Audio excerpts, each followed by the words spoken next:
Hello everyone, welcome. I hope કે તમને મારો ઓડિયો અને વિડીયો પ્રોપરલી આવતો હશે. એકવાર પ્રોપરલી જે છે લાઈવ થયું છે કે નહીં, કમેન્ટ જરૂરથી સ્ટાર્ટ કરો.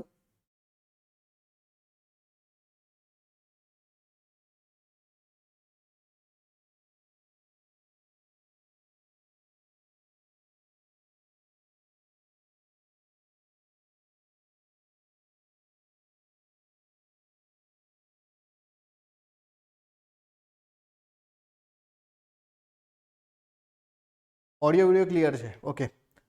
તો આજે આપણે તમારી સીસીની પરીક્ષા, જે ગ્રુપ બીની મુખ્ય પરીક્ષા છે, એના માટે આપણે અર્થશાસ્ત્રનો અભ્યાસ કરવાનો છે. તો સૌથી પહેલાં હું મારું ઇન્ટ્રોડક્શન આપું કે મારું નામ છે કમલ પટેલ અને આજે હું તમારા માટે તમારો ભારતીય અર્થશાસ્ત્રનો જે સબ્જેક્ટ છે એ તમારી સીસી પરીક્ષા માટે હું ભણાવવાનો છું.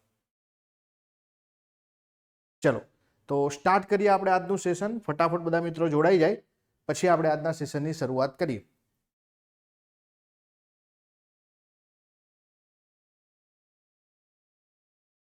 કોઈ જગ્યાએ ઓડિયો અને વિડીયોમાં પ્રોબ્લેમ આવે તો નોટિફાઈ કરજો મને ખાલી.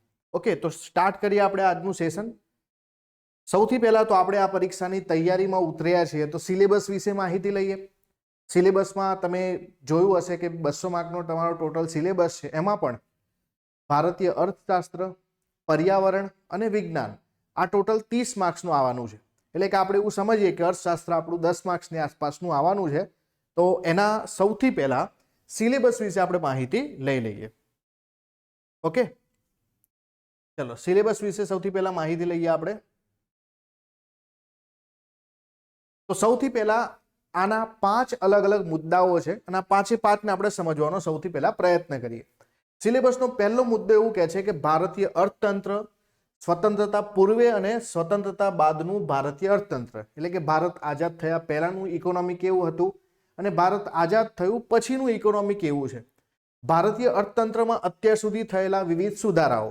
તો આની અંદર આપણે ઇન્ડસ્ટ્રીયલ પોલિસીની પણ વાત કરીશું, પંચવર્ષીય યોજનાઓની વાત કરીશું, આપણે 1991ના જે સુધારા થયા એની પણ વાત કરવી પડશે.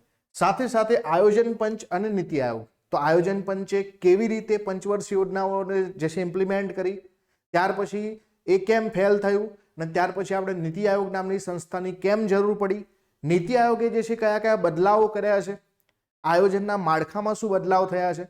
તમે કોઈ જગ્યાએ એવું વાંચ્યું હશે કે પહેલાં જ્યારે આયોજન પંચ હતું ત્યારે ઉપરથી નીચે પ્લાનિંગ થતું અને જ્યારે હવે જે છે નીતિ આયોગ આવ્યું છે ત્યારે જે છે આપણે બોટમ ટુ ટોપ એપ્રોચ આપણે અપનાવીએ છીએ. તો તમને પરીક્ષામાં સીધા આવા સવાલ પૂછાય કે કઈ સંસ્થા ટોપ ટુ બોટમનો જે છે ઓર્ડર ફોલો કરે છે અને કઈ સંસ્થા બોટમ ટુ ટોપનો એપ્રોચ ફોલો કરે છે.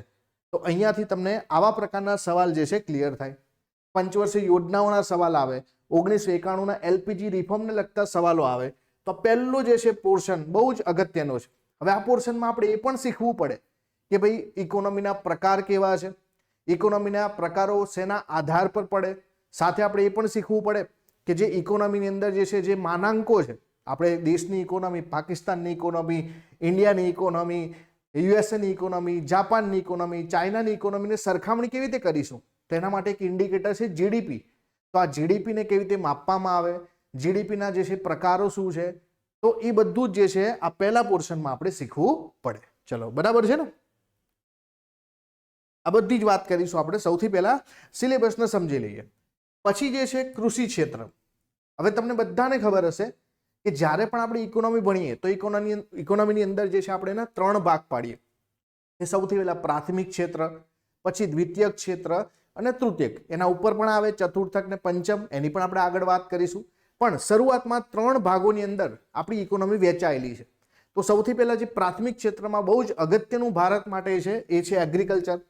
તો એગ્રીકલ્ચરની અંદર જે છે આપણા મુખ્ય પાકો કયા કયા, એની સિંચાઈ પદ્ધતિ, કૃષિ ક્ષેત્ર સાથે સંકળાયેલી સરકારની યોજનાઓ છે, કૃષિ અને ટેકનોલોજી, કૃષિ સાથે સંકળાયેલી ઔદ્યોગિક પ્રવૃત્તિઓ, જેમ કે તમને ઘણી વખતે ફૂડ પ્રોસેસિંગના સવાલો પૂછી લેવામાં આવે. ત્યાર પછી જે છે આપણી શ્વેત ક્રાંતિ, હરિત ક્રાંતિ, જૈવિક ક્રાંતિ, ટકાઉ ખેતી, કૃષિ વિત્તીય નીતિ અને કૃષિ ઉત્પાદનની ભાવ નીતિ. હવે જો કૃષિ વિત્તીય નીતિ અને ઉત્પાદનોની ભાવ નીતિ તો શું મતલબ થાય? સરકાર એમએસપી આપે છે તો આપણને એમએસપી વિશે થોડી ઘણી માહિતી હોવી જોઈએ. સરકાર અલગ અલગ પ્રકારની સબસિડી આપે છે તો એના સવાલો અહીંયા આવી શકે. સાથે ખાદ્ય સુરક્ષા અને જાહેર વિતરણ. ખાદ્ય સુરક્ષા જે ફૂડ સિક્યોરિટી છે, તો સરકારનો જે નિયમ છે ને નેશનલ ફૂડ સિક્યોરિટી એક્ટ, તો એના અંતર્ગત આપણે શું કરીએ છીએ કે ભાઈ ગરીબ લોકોને જે છે અનાજ જે છે આપવામાં આવે છે, બહુ સસ્તા દરે અનાજ આપવામાં આવે છે, જેમાં 75% ગામડાઓના અને 50% શહેરી જે છે વિસ્તારોના લોકોને સરકાર તરફથી સસ્તા દરે અનાજ આપવામાં આવે છે. તો એના માટે સરકારે જે એક્ટ બનાવ્યો છે એની પણ અહીંયા માહિતી લેવી પડે. તો કૃષિ ક્ષેત્ર માટે આ પ્રકારના ટોપિક જે છે અગત્યના છે. ચલો અહીંયા સુધી ક્લિયર. બીજી એક વસ્તુ કે જ્યારે આપણે કૃષિની વાત કરતા હોઈએ તો આપણને ભારતની અંદર જે કૃષિને લગતા જે સેન્સસના ડેટા છે, અહીંયા કૃષિ સેન્સસ અલગ વસ્તુ છે, જેમાં જમીનના પ્રકારો પાડવામાં આવે કે ભાઈ જમીનના આધારે જે છે ખેડૂતોના પ્રકારો પાડવામાં આવે કે ભાઈ નાના ખેડૂતો, સીમાંત ખેડૂતો, મધ્યમ ખેડૂતો, બરાબર. આવી રીતે અલગ અલગ જે છે ખેડૂતોના પ્રકાર, એમની પાસે કેટલી જમીન છે એના આધાર પર પ્રકાર પાડવામાં આવે. સાથે એક બીજો સવાલ આવે કે ભાઈ ખેડૂતોને આપવામાં આવતી લોનના પ્રકાર, કે ટૂંકા ગાળાની લોન જે છે કેટલા સમય માટે હોય, મધ્યમ ગાળાની લોન જે છે કેટલા સમય માટે હોય, લાંબા ગાળાની લોન જે છે કેટલા સમય માટે હોય. માનો કે જે છે ખેતરમાં કોઈ ખેડૂતને કોઈ બિયારણ લેવા માટે લોન જોઈતી હોય તો ટૂંકા ગાળાની હોય. હવે ટ્રેક્ટર લેવા માટે જોઈતી હોય તો અલગ હશે. અને જે છે માનો કે ખેતરની અંદર કોઈ કન્સ્ટ્રક્શન કરવા માટે જોઈતું હોય, માનો કે કોઈ ફૂડ પ્રોસેસિંગ જે છે સેટઅપ કરવું હોય તેના માટે લાંબા ગાળાની લોન હોય, તો કેટલા સમય માટે હોય એ પણ આપણે આમાં શીખવું પડે. ત્યાર પછી વાત કરીએ કે ભારતના ઉદ્યોગો અને ઔદ્યોગિક નીતિ. ભારતના ઉદ્યોગો જે છે કેટલા મહત્વના ઉદ્યોગો છે એની પણ વાત કરવાની છે. ઔદ્યોગિક નીતિઓની પણ વાત કરીશું આપણે. જેમ કે શરૂઆતમાં ભારત આઝાદ થયું ત્યારે આપણી ઔદ્યોગિક નીતિ શું હતી. 1956માં આપણે મોટા પાયે જે છે આ ઔદ્યોગિક નીતિમાં ફેરફાર કર્યા. સરકારનો એમાં શું રોલ રહ્યો, ઉદ્યોગોને જે છે અમે કેવી રીતે પરફોર્મ કર્યું, 1991 પછી જે છે કેવા બદલાવ આવ્યા, અને હાલમાં સરકાર જે છે કેવા પ્રકારની ઔદ્યોગિક નીતિ લાવે છે, અને આમાં આપણે સમજવાનું થાય. ચલો આટલો ખ્યાલ આવે છે ને. તો પહેલો ટોપિક આપણે સમજ્યા કે ભાઈ બેઝિક જે છે આપણે ઇકોનોમી શીખવાનું. ઇકોનોમીના ટર્મ્સ તમને અહીંયા પહેલામાં સમજમાં આવશે. કૃષિ ક્ષેત્રની વાત કરીએ આપણે, ત્યાર પછી ઉદ્યોગોની વાત કરી, જે આપણું સેકન્ડરી સેક્ટર છે. ત્યાર પછી વાત કરીશું આંતરમાળખું. હવે આંતરમાળખામાં શું હોય કે ભાઈ જેના ઉપર આ દેશ ટકેલો છે, જેના ઉપર આપણે જે છે વોટિંગ કરીએ છીએ, એટલે વોટિંગ શેના પર કરીએ આપણે કે ભાઈ કોણે કેટલા રસ્તા બનાવ્યા, અને રેલવે લાઈનો કેવી નાખી છે, બરાબર, પુલ, પોર્ટ, આ બધી જ વસ્તુ કે જેના આધારે આપણો દેશ ચાલે છે. તો એ જે આંતરમાળખું છે, જેને આપણે ઇન્ફ્રાસ્ટ્રક્ચર બોલીએ છીએ, આ ઇન્ફ્રાસ્ટ્રક્ચર જે છે આમાં આવશે, જેમાં ઉર્જાની વાત, બંદર, માર્ગ, હવાઈ મથક, રેલવે, ટેલિકોમ્યુનિકેશન, આંતરમાળખા સાથે સંકળાયેલી જેટલી પણ સંસ્થાઓ, તો આ બધું જે છે આમાં ભણવાનું થાય. હવે આમાં તમને બેઝિક સવાલો પૂછે કે ભાઈ પોર્ટના નામ આપી દે, એ કયા રાજ્યમાં આવેલા છે, ઉત્તરથી દક્ષિણ ગોઠવવાનું, કે હવાઈ મથકોના નામ અને જોડકા જે છે તમને આપી દે. તો ટૂંકમાં આ જે છે તમારું જીકે જેવું થાય, હે ને, કે જ્યાં તમારા હવાઈ મથકો કેટલા છે, કયું હવાઈ મથકનું શું નામ છે, રેલવેના જે છે ઝોનના પ્રકાર કેટલા છે, મધ્યમ રેલવે જે છે તો એનું જે છે ઝોન ક્યાં આવેલું છે, એનું મુખ્યાલય ક્યાં આવેલું છે, આવા પ્રકારના સવાલો આવે.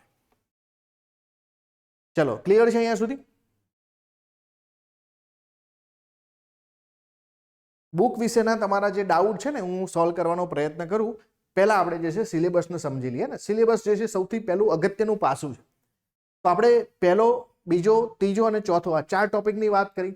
હવે 5મા ટોપિકની વાત કરીએ, જે છે ભારતીય જાહેર વિત્ત વ્યવસ્થા. વિત્ત એટલે પૈસો, બરાબર, વિત્ત એટલે પૈસો, અને પૈસા વિશે જે છે વાત કરવાની છે. સરકારની 2 પ્રકારની નીતિઓ હોય, અને બંને પ્રકારની નીતિઓ આપણે અહીંયા ભણવાની થાય. તો સરકાર જે છે પૈસા કમાશે ક્યાંથી, સરકાર પૈસા વાપરશે ક્યાં, આ બધી જ વસ્તુ સમજવાની છે. એટલા માટે સરકારની ટેક્સ સિસ્ટમ જે છે આમાં આવશે, કર પદ્ધતિ. સરકાર જે ખર્ચો કરે છે એટલે જાહેર ખર્ચ આવશે. હવે સરકાર આ ખર્ચો કરે તો ક્યાંકથી લાવશે ને, કરમાંથી, ટેક્સમાંથી તો બધા પૈસા આવશે નહીં, તો આપણે દેવું કરીશું, તો એ જાહેર દેવું આપણે સમજવું પડશે. ત્યાર પછી આપણે અર્થતંત્રમાં વિવિધ પ્રકારની ખાત થાય અને સહાય પણ થાય, આપણે આપીએ, કોઈ જગ્યાએ જે છે આપણે ખોટમાં જઈએ, હે ને, તો એ પણ આપણે ડેફિસિટ સમજીશું. અલગ અલગ પ્રકારની સબસિડીઓની વાત કરીશું. ત્યાર પછી રાજકોષીય અને નાણાકીય મુદ્દાઓ, રિઝર્વ બેંક ઓફ ઇન્ડિયા, તેનું કાર્યક્ષેત્ર અને તેની નીતિઓ. હવે જો અહીંયા નાના નાના ટોપિક લખ્યા છે, જેમ કે આરબીઆઈ, તેના કાર્ય, આટલું લખી નાખ્યું છે. એનો મતલબ કે તમારે આરબીઆઈ વિશે બધું જ ભણવું પડે, કે આરબીઆઈ શું શું કામ કરે છે, આરબીઆઈના અંતર્ગત બેંકોનું નિયમન થાય, આરબીઆઈના અંતર ફોરેક્સ પણ આવે, આરબીઆઈ જે છે એ સરકારની જામીનગીરી તરીકે પણ કામ કરે, એ પણ વેચવાનું કામ કરે. ઘણી બધી વસ્તુ આવે, એટલા માટે અહીંયા સ્પેસિફિક વસ્તુ આપણે શીખવી પડશે. તો આ 5 ટોપિક તમારે જે છે ભારતીય અર્થશાસ્ત્રની અંદર શીખવાના થાય. આમ તો આખું ઇકોનોમી જ છે, પણ આપણી પરીક્ષા CCEની છે મુખ્ય પરીક્ષા, કે જેના અંતર્ગત 10 માર્કનું વેટેજ છે. તો આપણે જીડીપીના મુખ્ય જે છે મુદ્દાઓ શીખીશું. ત્યાર પછી જે છે આપણે પંચવર્ષીય યોજનાઓની વાત કરીશું. ત્યાર પછી આપણે ઇકોનોમીના પ્રકાર તો આજે શીખવાના જ છે. બીજા જે છે 1991ના રિફોર્મની વાત કરીશું. તો આ પહેલા ટોપિકમાં પછી પહેલા જે છે ઇકોનોમી કેવી હતી ને પછી શું ફેરફાર આવ્યા, તો પહેલા ટોપિકમાં આ થશે. પછી કૃષિમાં મુખ્ય પાકો ને આ બધીને વાત કરવાની. ત્રીજામાં જે છે ઉદ્યોગ અને ઔદ્યોગિક નીતિની વાત કરીશું. પછી જે છે ભારતીય અર્થતંત્રમાં જે છે આંતરમાળખું, અને છેલ્લે જાહેર વિત્ત વ્યવસ્થા, જેમાં બજેટ પણ આવશે, ટેક્સ સિસ્ટમ પણ આવશે અને આરબીઆઈની પણ આપણે વાત કરવાની થાય. ચલો અહીંયા સુધી ક્લિયર. હવે ક્યાંથી શરૂઆત કરવી, તો સૌથી પહેલા ઇકોનોમીની શરૂઆત કરવી હોય તો ધોરણ 11 અને ધોરણ જે છે 12 આ બંનેની ઇકોનોમીની બુક જે છે પહેલા વાંચવી જોઈએ. હવે જો આ બુક જે છે ધોરણ 11 અને 12માના જે છે બાળકો માટે બનાવેલી છે, એટલે એમને તો આખું વર્ષ જાય, પણ તમારે આખું વર્ષ ના જાય. બીજું કે એમાં ઘણી બધી વાર્તાઓ જ કરેલી હોય, તો આપણે કોર પાર્ટ પર જે છે પ્રહાર કરવાનો થાય, એટલે આમાં બહુ ટાઈમ ના લાગે. પણ તમારા જે બેઝિક કોન્સેપ્ટ છે ને અહીંયાથી ક્લિયર થાય. હવે માનો કે કોઈને હિન્દી આવડે છે, ઇંગ્લિશ આવડે છે, તો NCERT કરો, અને પછી જે છે તમારી જે કોઈ બુક છે એને પકડવાનો પ્રયત્ન કરો. જેમ કે યુવાની પણ ઘણી બધી યુવાની બુક છે, બીજી પણ ઘણી બધી બુક છે.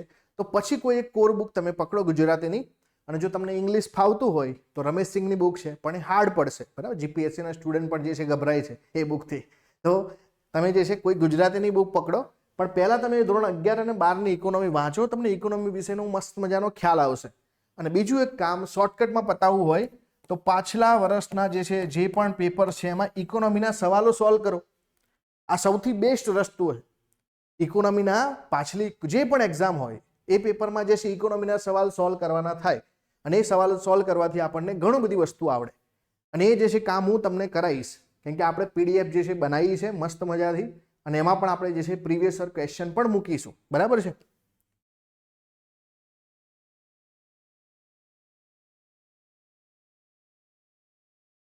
ચલો અહીંયા સુધી ક્લિયર. જે મેં સમજાવ્યું એમાં ખ્યાલ આવ્યો ને.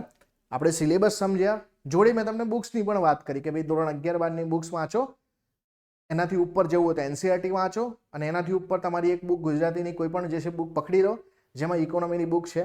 હવે એનાથી પણ આગળ જવું હોય તો જે છે તમારી રમેશ સિંઘની બુક છે, પણ ત્યાં સુધી તમારે પહોંચવાની જરૂર નથી, જેટલું તમારી ઇકોનોમી છે આટલામાં જ જે છે ખતમ થઈ જવું જોઈએ. પણ એક બીજો રસ્તો છે કે તમે PYQ કેર કરો, તમે કોઈ પણ એક્ઝામના પેપર ચેક કરો, એની અંદર જે છે તમે ઇકોનોમીના ક્વેશ્ચન સોલ્વ કરો. કેવી રીતે કરવાનું એના માટે જે છે હું તમને થોડા એક્ઝામ્પલ આપું, કે મેં થોડી એક્ઝામના PYQ તમારી સામે જે છે અહીંયા મૂકું છું, તો તમને ખ્યાલ આવશે કે કેવા પ્રશ્નો પૂછાય છે. પેલું છે ને મારી એક કહેવત છે મારી પોતાની, કે આપણે જે એક્ઝામ જે છે ને આપણે દરિયામાં તરવાનું છે અને બાથરૂમમાં છબછબિયા કરીએ તો મેળ પડશે નહીં.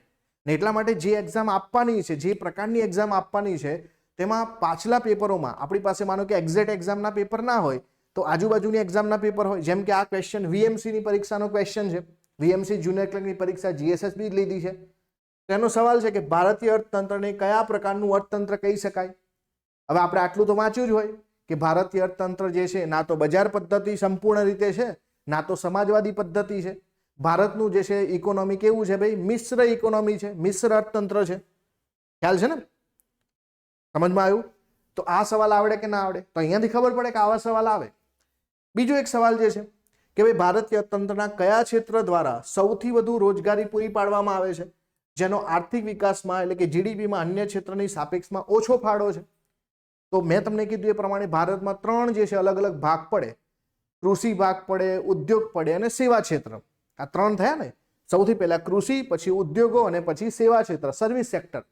તો આપણા દેશમાં સૌથી વધારે લોકો ઓલમોસ્ટ જે છે 49% લોકો જે છે એ ખેતીમાં કામ કરે, પણ એમાં GDPનો ફાળો આઈ થિંક 17%ની આસપાસ છે. થોડા સમય પહેલા વધ્યો હતો 19%ની આસપાસ, પણ આટલો જ ફાળો છે. જ્યારે ઉદ્યોગોમાં જે છે ઓલમોસ્ટ જે છે ને ખેતીથી થોડા ઓછા લોકો કામ કરે છે અને ખેતીથી થોડો વધારે ફાળો છે. પણ સૌથી વધારે જે છે જે ફાળો છે જીડીપીમાં એ સર્વિસ સેક્ટરનો છે, પરંતુ એમાં કામ કરતા લોકોની સંખ્યા ઓછી છે. સમજમાં આવ્યું અહીંયા સુધી? સમજમાં આવ્યું ને? તો આ પીવાયક્યુ એટલે બતાવું છું તમને ખ્યાલ આવે. તો આની અંદર શું આવશે કે ભાઈ વધુ રોજગારી જે છે પૂરી પાડવામાં આવે છે, પરંતુ જીડીપીમાં જે છે ફાળો ઓછો છે. તો સૌથી વધુ રોજગારી ખેતી આપે છે, એનો જીડીપીમાં ફાળો સૌથી ઓછો છે. તો આનો શું મતલબ થશે? ખેતી શેમાં આવે? પ્રાથમિક ક્ષેત્રમાં આવે. હવે ખેતી એકલી ના આવે, ખેતીની સાથે જેટલા પણ અલાઇડ સેક્ટર છે, પશુપાલન છે, ફૂડ પ્રોસેસિંગ એના લગતું હોય, બરાબર, એ બધું જ આવે આમાં. તો પ્રાથમિક ક્ષેત્ર જે છે એ સૌથી વધારે જે છે રોજગારી પૂરી પાડે છે, પરંતુ તેમાં જીડીપીમાં ફાળો ઓછો છે. એક ત્રીજો સવાલ કે ભાઈ ભારતીય અર્થવ્યવસ્થાના અંદાજિત કદ બાબતે સાચો વિકલ્પ પસંદ કરો. હવે આપણે જે છે આજકાલ ચૂંટણીનો માહોલ જોયો હશે, એમાં આપણે જે છે ઇકોનોમીની પણ વાતો ઘણા કરતા હશે. ઘેર જે છે ઇકોનોમિસ્ટ છે, અર્થશાસ્ત્રીઓ છે ઘેર. તો આપણને ખ્યાલ આવે કે ભાઈ ભારતની હાલની જે છે ઇકોનોમી કેટલી છે, ઇકોનોમીનું કદ કેટલું છે. તો આવું તમે વાંચ્યું હશે ને. તો ભારતનું હાલનું જે છે આપણો ગોલ કેટલો છે, કેટલા ગોલ સુધી પહોંચવાનું હતું ને 2024 સુધીમાં આપણે અમુક ગોલ સુધી પહોંચવાનું હતું. તો ભારતની જીડીપી કેટલી છે ભાઈ? 3.5 ટ્રિલિયન છે. 5 ટ્રિલિયનનો ગોલ હતો, પણ હજુ સુધી ત્યાં પહોંચ્યા નથી. ધ્યાન આપજો, 3.5 ટ્રિલિયન જે છે, અને યુએસ ડોલર પાછું એ પણ યાદ રાખવાનું. યુએસ ડોલર જે છે 3.5 ટ્રિલિયન યુએસ ડોલરની ઇકોનોમી છે ભારતની. ઓપ્શનમાં જુઓ, 3.5 બિલિયન છે, 3.5 ટ્રિલિયન છે. ચલો એક બીજો સવાલ કે સ્વતંત્રતા પહેલા કોના દ્વારા રાષ્ટ્રીય આવક અને માથાદીઠ આવકની ગણતરીનો સૌ પ્રથમ પ્રયાસ કરવામાં આવ્યો હતો? જો અહીંયા એમસીક્યુ થોડા બતાવું છું, પછી આપણે થિયરી સ્ટાર્ટ કરીએ. બરાબર, આ તમને ખ્યાલ આવે ને, પેલો ફીલ આવે કે ભાઈ હા આપણે કેવા પ્રકારના જે છે પ્રશ્નો સોલ્વ કરવાના થશે, અને બરાબર આપણી એકચ્યુઅલી ગેમ કેવી હશે. તો સ્વતંત્રતા પહેલા રાષ્ટ્રીય આવક અને માથાદીઠ આવકની ગણતરીનો સૌ પ્રથમ ખ્યાલ કોણે આપ્યો છે? તો આપણે બધા જાણીએ છીએ. તો એ વ્યક્તિ જે છે મહાન વ્યક્તિત્વ, જેમણે એક પુસ્તક લખ્યું હતું અને પુસ્તકથી અંગ્રેજોના પાયા હલાવી નાખ્યા હતા. તેમનું પુસ્તકનું નામ શું હતું? Drain of wealth. કે ભાઈ ભારતમાંથી કમાઈને બ્રિટનમાં જઈ રહ્યું છે, ભારતના લોકોને કોઈ ફાયદો થઈ રહ્યો નથી. તો આ જે છે લખનાર વ્યક્તિ કોણ હતા? દાદાભાઈ નવરોજી. બરાબર, ચલો આગળ વધીએ. બીજો ક્વેશ્ચન અહીંયા છે કે કઈ પંચવર્ષીય યોજનામાં બેરોજગારી અને ગરીબી પર ધ્યાન કેન્દ્રિત કરવામાં આવેલ તથા 20 મુદ્દા કાર્યક્રમ અમલી કરવામાં આવેલ? હવે આ જે છે 20 મુદ્દાનો કાર્યક્રમ, એને 20 પોઈન્ટ પ્રોગ્રામ કહેવામાં આવે. ટીપીપી. શું કહેવામાં આવે? ટીપીપી. અને ટીપીપી કોના સમયમાં લાવવામાં આવ્યો હતો? તો ટીપીપી લાવવામાં આવ્યો હતો ઇન્દિરા ગાંધીજીના સમયમાં. હવે આપણને યાદ આવવું જોઈએ કે ઇન્દિરા ગાંધીજીનો સમય જે છે કયો રહ્યો? તો એકચ્યુઅલીમાં 4th અને 5મી જે પંચવર્ષીય યોજના છે એમાં ઇન્દિરા ગાંધીનો ફાળો છે, પણ આ જે ટીપીપી પ્રોગ્રામ છે એ એકચ્યુઅલીમાં 5મી પંચવર્ષીય યોજનામાં લાવવામાં આવ્યો હતો. કઈ? 5મી. સમજમાં આવ્યું ને? તો આવા સવાલો તમારી પરીક્ષામાં તમને દેશે. આ વીએમસી ના સવાલ છે, બીજી કોઈ એક્ઝામના સવાલ નથી. પછી એક સવાલ કે નીતિ આયોગની ગવર્નિંગ કાઉન્સિલના અધ્યક્ષ ગૃહમંત્રી હોય છે. નીતિ આયોગની ગવર્નિંગ કાઉન્સિલમાં દરેક રાજ્યનું પ્રતિનિધિ હોય છે. આયોજન પરની જગ્યાએ વૈધાનિક સંસ્થા નીતિ આયોગની રચના કરવામાં આવેલ છે. આ પણ એક સરસ મજાનો સવાલ છે. તો આપણે બધા જાણીએ છીએ કે નીતિ આયોગ જે છે, આયોજન પંચ, એ બધી વૈધાનિક સંસ્થાઓ છે જ નહીં. એટલે આ વિધાન ત્રીજું તો ઓટોમેટિકલી ખોટું પડે. બરાબર, તો કાં તો પહેલું એકલું સાચું આવે, કાં તો બીજું સાચું આવે. તો ગવર્નિંગ કાઉન્સિલમાં જે છે એ અધ્યક્ષ કોણ હોય નીતિ આયોગમાં? તો એ આપણા ગૃહમંત્રી ના હોય, એ આપણા જે છે કોણ હોય? પીએમ હોય. જ્યારે દરેક રાજ્યનું પ્રતિનિધિ ગવર્નિંગ કાઉન્સિલમાં હોય, બિલકુલ સાચું છે. એટલા માટે અહીંયા માત્ર બીજું વિધાન સાચું આવે. હે? તો આવું બધું તમને ખબર હોવી જોઈએ. પછી એક જુઓ કે ભાઈ કઈ સંસ્થા દ્વારા નાણાકીય નીતિ જાહેર કરવામાં આવે છે? આરબીઆઈ દ્વારા, સેબી દ્વારા, ટ્રાઈ દ્વારા કે એડાઈ દ્વારા? આ પણ એક બહુ સરસ મજાનો સવાલ. જુઓ, ભારતમાં સરકારના 2 કામ છે. સરકાર જે છે 2, એક મોનેટરી પોલિસી બોલીએ આપણે જેને, અને મોનેટરી પોલિસીને જે છે આપણે નાણાકીય જે છે નીતિ કહેવામાં આવે છે. અને બીજી જે છે નીતિ એ જે છે ફિસ્કલ પોલિસી. હવે હું તમને સમજાવીશ ને તરત તમને આવડી જશે. મોનેટરી પોલિસી, નાણાકીય જે છે નીતિ, તમે જોયું હશે કે આરબીઆઈના જે છે ગવર્નર છે ને, એમની મીટિંગ થાય, મોનેટરી પોલિસી કમિટી. અને દર 2 મહિનાઓ પર જે છે આપણને repo rate, reverse repo rate એ બધું જે છે અપડેટ કરે, અને એનાથી જે છે ભારતની અંદર જે નાણાંનો પ્રવાહ છે, લિક્વિડિટી જેને બોલવામાં આવે, એને મેનેજ કરવાનો પ્રયત્ન કરવામાં આવે. તો આ જે છે બધું કોના દ્વારા થાય છે? આરબીઆઈ દ્વારા થાય. એકચ્યુઅલી કામ સરકારનું છે, પણ સરકારે આ કામ જે છે આઉટસોર્સ કરી દીધું છે આરબીઆઈને. આરબીઆઈ સાથે એગ્રીમેન્ટ કરી દીધા અને આરબીઆઈને કામ આપી દીધું, ભાઈ તમે આ કામ કરો. કેમ કે આનાથી જે છે એમને મોંઘવારી જે છે કાબુમાં કરવાની હોય, ઇન્ફ્લેશન કાબુમાં કરવાનું હોય. એના વિશે પણ આપણે શીખીશું આરબીઆઈના કામોમાં. પણ ઇન્ફ્લેશન જે છે એ પણ આરબીઆઈ ટેકલ કરે છે, કેમ કે મોનેટરી પોલિસી આરબીઆઈના હાથમાં છે. તો નાણાકીય નીતિ જે છે કોણ ફોલો કરશે? આરબીઆઈ. જ્યારે ફિસ્કલ પોલિસી એકચ્યુઅલીમાં સરકાર પોતે લઈને આવે. ના, ફિસ્કલ પોલિસી એટલે બીજું કંઈ જ નથી, બજેટ છે. સરકાર કયા જગ્યાથી પૈસા લાવશે અને કઈ જગ્યા પર સરકાર ખર્ચો કરશે, એને જ આપણે ફિસ્કલ પોલિસી કહીએ છીએ. સમજમાં આવ્યું? તો ફિસ્કલ પોલિસી પૂછાય તો સરકાર આવશે, અને જ્યારે મોનેટરી પોલિસી પૂછાય તો આરબીઆઈ આવશે. સમજમાં આવ્યું? આગળ વધીએ. આગળનો ક્વેશ્ચન છે કે મહેસૂલી ખર્ચમાં કોનો સમાવેશ થાય છે. ચલો હવે હું અહીંયાથી છોડું છું. બીજો એક ક્વેશ્ચન છે કે ભાઈ ગુડ્સ એન્ડ સર્વિસ ટેક્સ એ કયા પ્રકારનો કરવેરો છે? આ સવાલ તો તમને બધાને આવડશે, બરાબર? એટલા માટે રાખું છું. મહેસૂલી ને કેપિટલ ને બધું શીખવાડી, હા, ચિંતા ના કરતા. આ જુઓ, જીએસટી કયા પ્રકારનો કરવેરો છે? તો જીએસટી, બરાબર, ગુડ્સ એન્ડ સર્વિસ ટેક્સ, વસ્તુ અને સેવા કર. ઘણી વખત ગુજરાતીમાં આવું વસેક લખવામાં આવે. ને મેં હમણાં થોડા સમય પહેલા ધોરણ 11માંની જે છે કોમર્સની બુકો જે છે ખોલી, તેમાં વસેક લખેલું હોય, વસ્તુ સેવા કર. તો વસ્તુ સેવા કર વસેક જે છે એ એકચ્યુઅલીમાં શું છે ભાઈ? જીએસટી છે. અને જીએસટી કેવો કર છે? પ્રત્યક્ષ કર છે, અપ્રત્યક્ષ છે.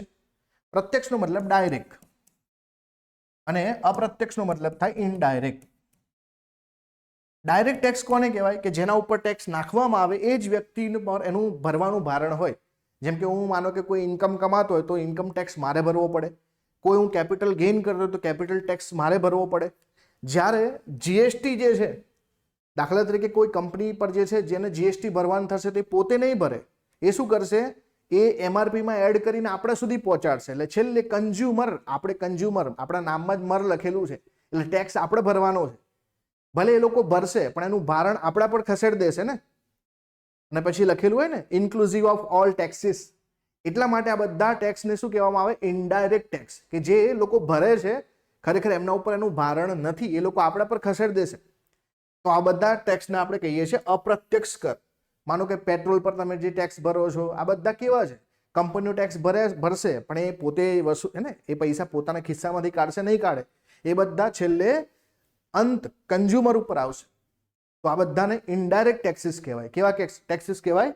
ઇનડાયરેક્ટ, અપ્રત્યક્ષ કર કહેવાય. ચલો ત્યાર પછીની વાત કરો તો આ તો જે છે ને બજેટનો સવાલ છે. પછી આ રાજકોષીય ખાધના સવાલ છે. આ બધું જ આપણે શીખવાનું થાય. સમજમાં આવે છે ને?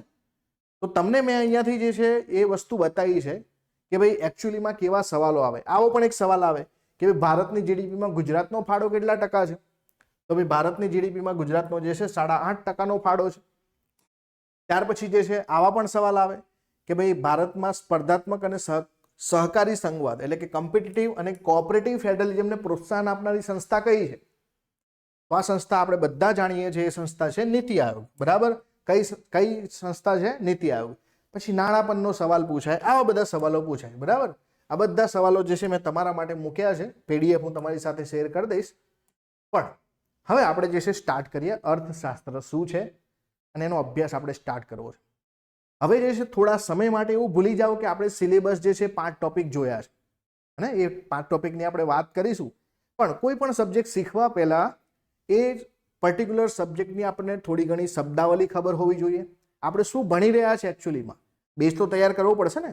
આપણે મોટી હવેલી બનાવી હોય, મોટો જે છે પેલેસ બનાવવો હોય, પણ એના પાયા મજબૂત નહીં હોય તો એ પેલેસ જે છે ને પવન આવશે ને આમ ફૂંકાઈ જશે કાગળની માફક. પત્તાનો મહેલ જેમ જે છે છૂટો પડી જાય ને, તો આવી રીતે જે છે એના પાયા હલી જશે. તો એટલા માટે આપણે સૌથી બેઝિક વસ્તુની વાત કરીશું. હા, આપણે સૌથી પહેલા જ વાત કરી છે કે વીએમસીના ક્વેશ્ચન હતા, પછી પાછળ પોલીસની એક્ઝામના ક્વેશ્ચન હતા. ચલો ઓડિયો વિડીયો ક્લિયર છે બધાને? આ કોઈની કમેન્ટ છે કે વોઇસમાં પ્રોબ્લેમ છે? બીજું કે થોડો નેચરલ વોઇસ મારો ઓછો છે.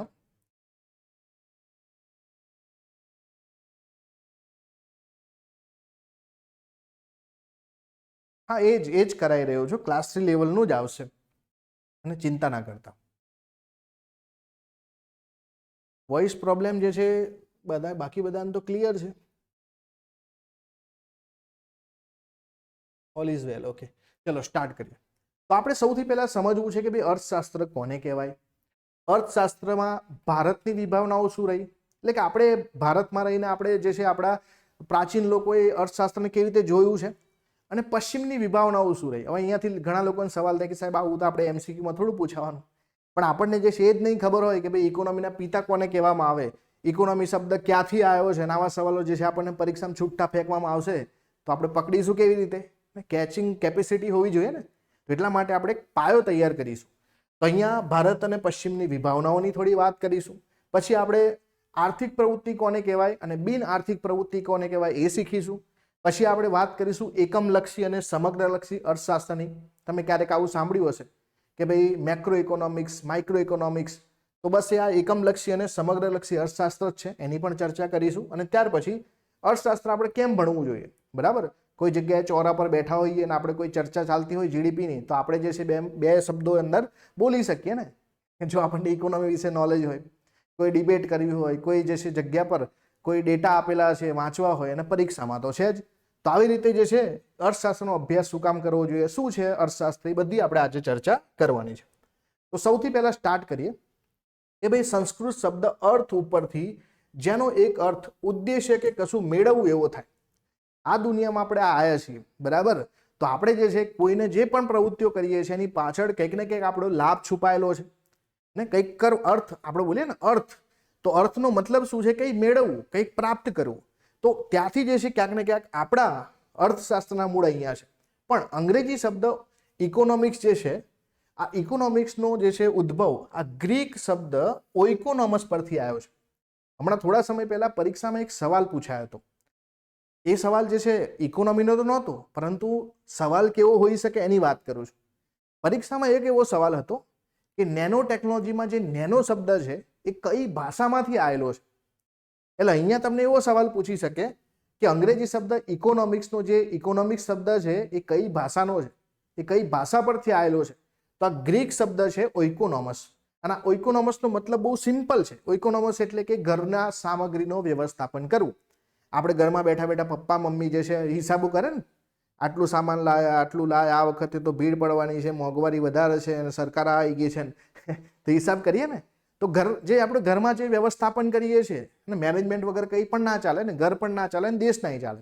તો એનો મતલબ છે કે જે ઘરની અંદર, બરાબર, આ જે વ્યક્તિગત માલિકીનું હોય તેને ઓઇકોસ કહેવામાં આવે, અને એનો જે ઘરનો સામાન હોય એનું વ્યવસ્થાપન કરવાને જે છે નોમોસ કહેવામાં આવે. આ બંનેને આપણે ભેગું કરીએ તો બની જાય ઓઇકોનોમસ, એટલે કે ઘરના સામાનનું વ્યવસ્થાપન. અને અહીંયાથી જ ક્યાંક ને ક્યાંક ઇકોનોમિક શબ્દના મૂળ નીકળેલા છે. ચલો, સમજમાં આવ્યું અહીંયા સુધી? ક્લિયર? તો બેઝિક છે કે ભાઈ ઇકોનોમિક શબ્દ જે છે એ ગ્રીક શબ્દ ઓઇકોનોમસ પરથી આવ્યો છે. આ ઓઇકોસ છે એનો મતલબ થાય વ્યક્તિગત માલિકીનું, અને જે નોમોસ છે એનો મતલબ થાય વ્યવસ્થાપન, ઘરના સામાનનું વ્યવસ્થાપન. તો બંનેને ભેગા કરીએ તો આનો મતલબ આ જ થાય કે ભાઈ જે ઘર વખરી ઘરનો સામાન છે એનું જે છે વ્યવસ્થાપન કરવું. અહીંયા જે છે કેમ વ્યક્તિગત માલિકીનું લખ્યું છે, ઘરમાં તો આપણી જ માલિકીનું હોય ને, સરકારનું ના હોય, તો એટલા માટે આપણે વ્યક્તિગત માલિકીની વાત કરીએ છીએ. તો વ્યક્તિગત માલિકીના સામાનનું વ્યવસ્થાપન કરવું એટલે ઓઇકોસ, નોમોસ અને ઓઇકોનોમસ શબ્દ બને છે. એના પરથી ઇકોનોમિક્સ અંગ્રેજી શબ્દ આવે છે. ચલો, ડન અહીંયા સુધી? તો એટલા માટે આ ઓઇકોનોમસ જે છે કેવો શબ્દ છે? ગ્રીક શબ્દ છે. અને આ ગ્રીક શબ્દ પરથી જે છે ઇકોનોમિક્સ એ અંગ્રેજી શબ્દ આપણને મળ્યો છે. એટલે આપણે એટલું શોધી લાયા, બરાબર, ઇતિહાસમાં ઉતરીને કે ભાઈ ઇકોનોમીના મૂળ ક્યાં છે, એનો શબ્દ જે છે ક્યાંથી આવ્યો, બરાબર, આટલું શોધી લાયા આપણે. હવે આનાથી થોડા આગળ વધીએ, ભારતીય ચિંતનમાં આવી. બરાબર, આપણે જે છે ભારતીય ચિંતન એવું કહેવાય છે ને, આપણી ફિલોસોફી દુનિયાથી બિલકુલ અલગ રહી.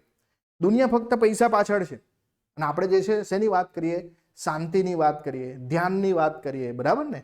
તો આપણો જે ઇતિહાસ જે છે બહુ વિશાળ રહેલો છે. આ તો જે છે કોઈ એવા વ્યક્તિત્વ જે છે બહુ મોટા મોટા જે છે ને આપણા સમકાલીન સમયમાં છે નહીં તો જે છે આ ઇતિહાસ એટલો વિશાળ છે કે જેને દુનિયા સામે મૂકવાની જરૂર છે. દુનિયાના લોકો જ્યારે ગભરાય, દુનિયાની મોટી મોટી કંપનીના જે સીઈઓ છે, બરાબર, એમને જીવનમાં તકલીફ પડે તો ભારતમાં આવે. ભારતમાં હિમાલયમાં જાય, એમને ત્યાં શાંતિ મળે, બરાબર, અને એમને રસ્તા મળે, પછી એ દુનિયાની અંદર જે છે તો આધ્યાત્મિકતા ભારતમાં ખૂબ છે. તો આપણું ચિંતન પણ એવું છે, દરેક વિષયમાં આપણું ચિંતન છે. જેમ કે આપણે જે છે 4 પુરુષાર્થની વાત કરીએ છીએ. આવું તમે ઘરમાં અને ભણવામાં ક્યાંક તો સાંભળ્યું હશે કે ભાઈ ધર્મ, અર્થ, કામ અને મોક્ષ આપણા ગોલ જ છે. આ કે ભાઈ આપણે 4 પ્રકારના કામ કરવાના, એક નહીં. આપણે ધર્મનું કામ, અર્થનું કામ, કામ અને મોક્ષ, આ 4 વાત કરીશું આપણે. અને આ 4 વાતમાં જે છે ઇવન આપણું ભારતીય ચિંતન આ 4 પુરુષાર્થ પર ટકેલું છે. સમજમાં આવે છે ને? એટલે આપણો એક જ ગોલ નથી, આપણે 4 પ્રકારના ગોલની વાત કરીશું. ત્યાર પછી જો આપણે કૌટિલ્યની વાત કરીએ કે જેને આપણે ચાણક્ય પણ બોલીએ છીએ, તો 2500 વર્ષ પહેલા કૌટિલ્ય ચાણક્ય પોતે એક અર્થશાસ્ત્ર પુસ્તક લખ્યું. હવે અર્થશાસ્ત્ર પુસ્તક લખ્યું એટલે તમને તરત ખબર પડી જાય અને તમને એવું લાગે કે આ તો જે છે ઇકોનોમીનું પુસ્તક હશે, પણ આ ઇકોનોમીનું પુસ્તક નહોતું. સમજમાં આવે છે?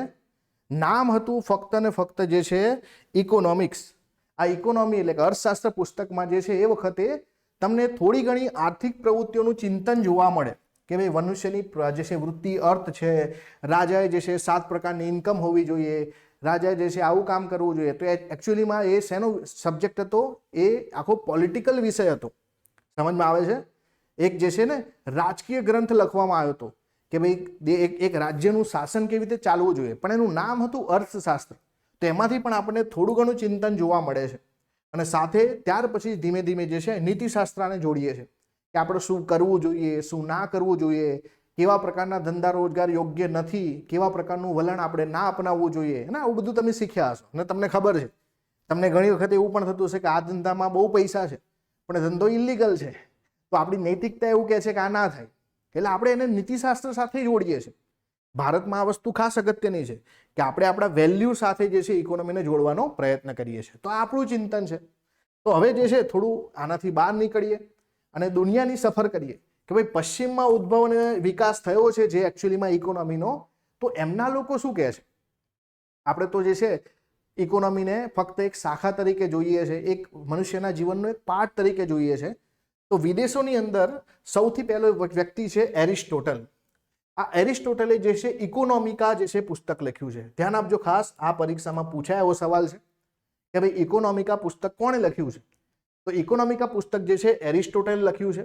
તો પહેલા રાજ્યશાસ્ત્ર, નીતિશાસ્ત્ર અને તત્વચિંતનના ભાગરૂપે અર્થશાસ્ત્રનો અભ્યાસ કરવામાં આવતો. એટલે કે કોઈ અર્થશાસ્ત્ર અલગથી કોઈ સબ્જેક્ટ હતો નહીં. અર્થશાસ્ત્રને જે છે આપણે પહેલા રાજ્યશાસ્ત્ર એટલે કે પોલિટિકલ સાયન્સની અંદર, નીતિશાસ્ત્ર એટલે કે એથિક્સની અંદર અને તત્વચિંતનની અંદર જ એનો અભ્યાસ કરવામાં આવતો. અને પછી જેમ ઔદ્યોગિક ક્રાંતિ થઈ એટલે લોકોને ખબર પડી પૈસાનું મહત્વ શું છે, પૈસાનું પણ વ્યવસ્થાપન કરવું પડશે, એના લગતી પણ જે છે કોઈ સાયન્સ આપણે વિકસાવવું પડશે. તો ત્યાર પછી જે છે ઇકોનોમી એઝ અ ઇન્ડિપેન્ડન્ટ સબ્જેક્ટની શરૂઆત થાય છે. અને ત્યાર પછી આપણા માટે પરીક્ષાલક્ષી બહુ જ અગત્યનું અહીંયા આવે છે કે 1776માં એક વ્યક્તિ આવે છે જેમનું નામ છે એડમ સ્મિથ. બરાબર, નામ ના ભૂલતા, નામ બહુ અગત્યનું છે. નામ શું છે ભાઈ? Adam Smith. આ એડમ સ્મિથ જે છે એક પુસ્તક લખે છે. ના પુસ્તકનું નામ એમણે આપ્યું inquiry into the nature of causes of the wealth of nation. નામ થોડું અટપટું છે. ઓડિયો આવે છે ને બધાને?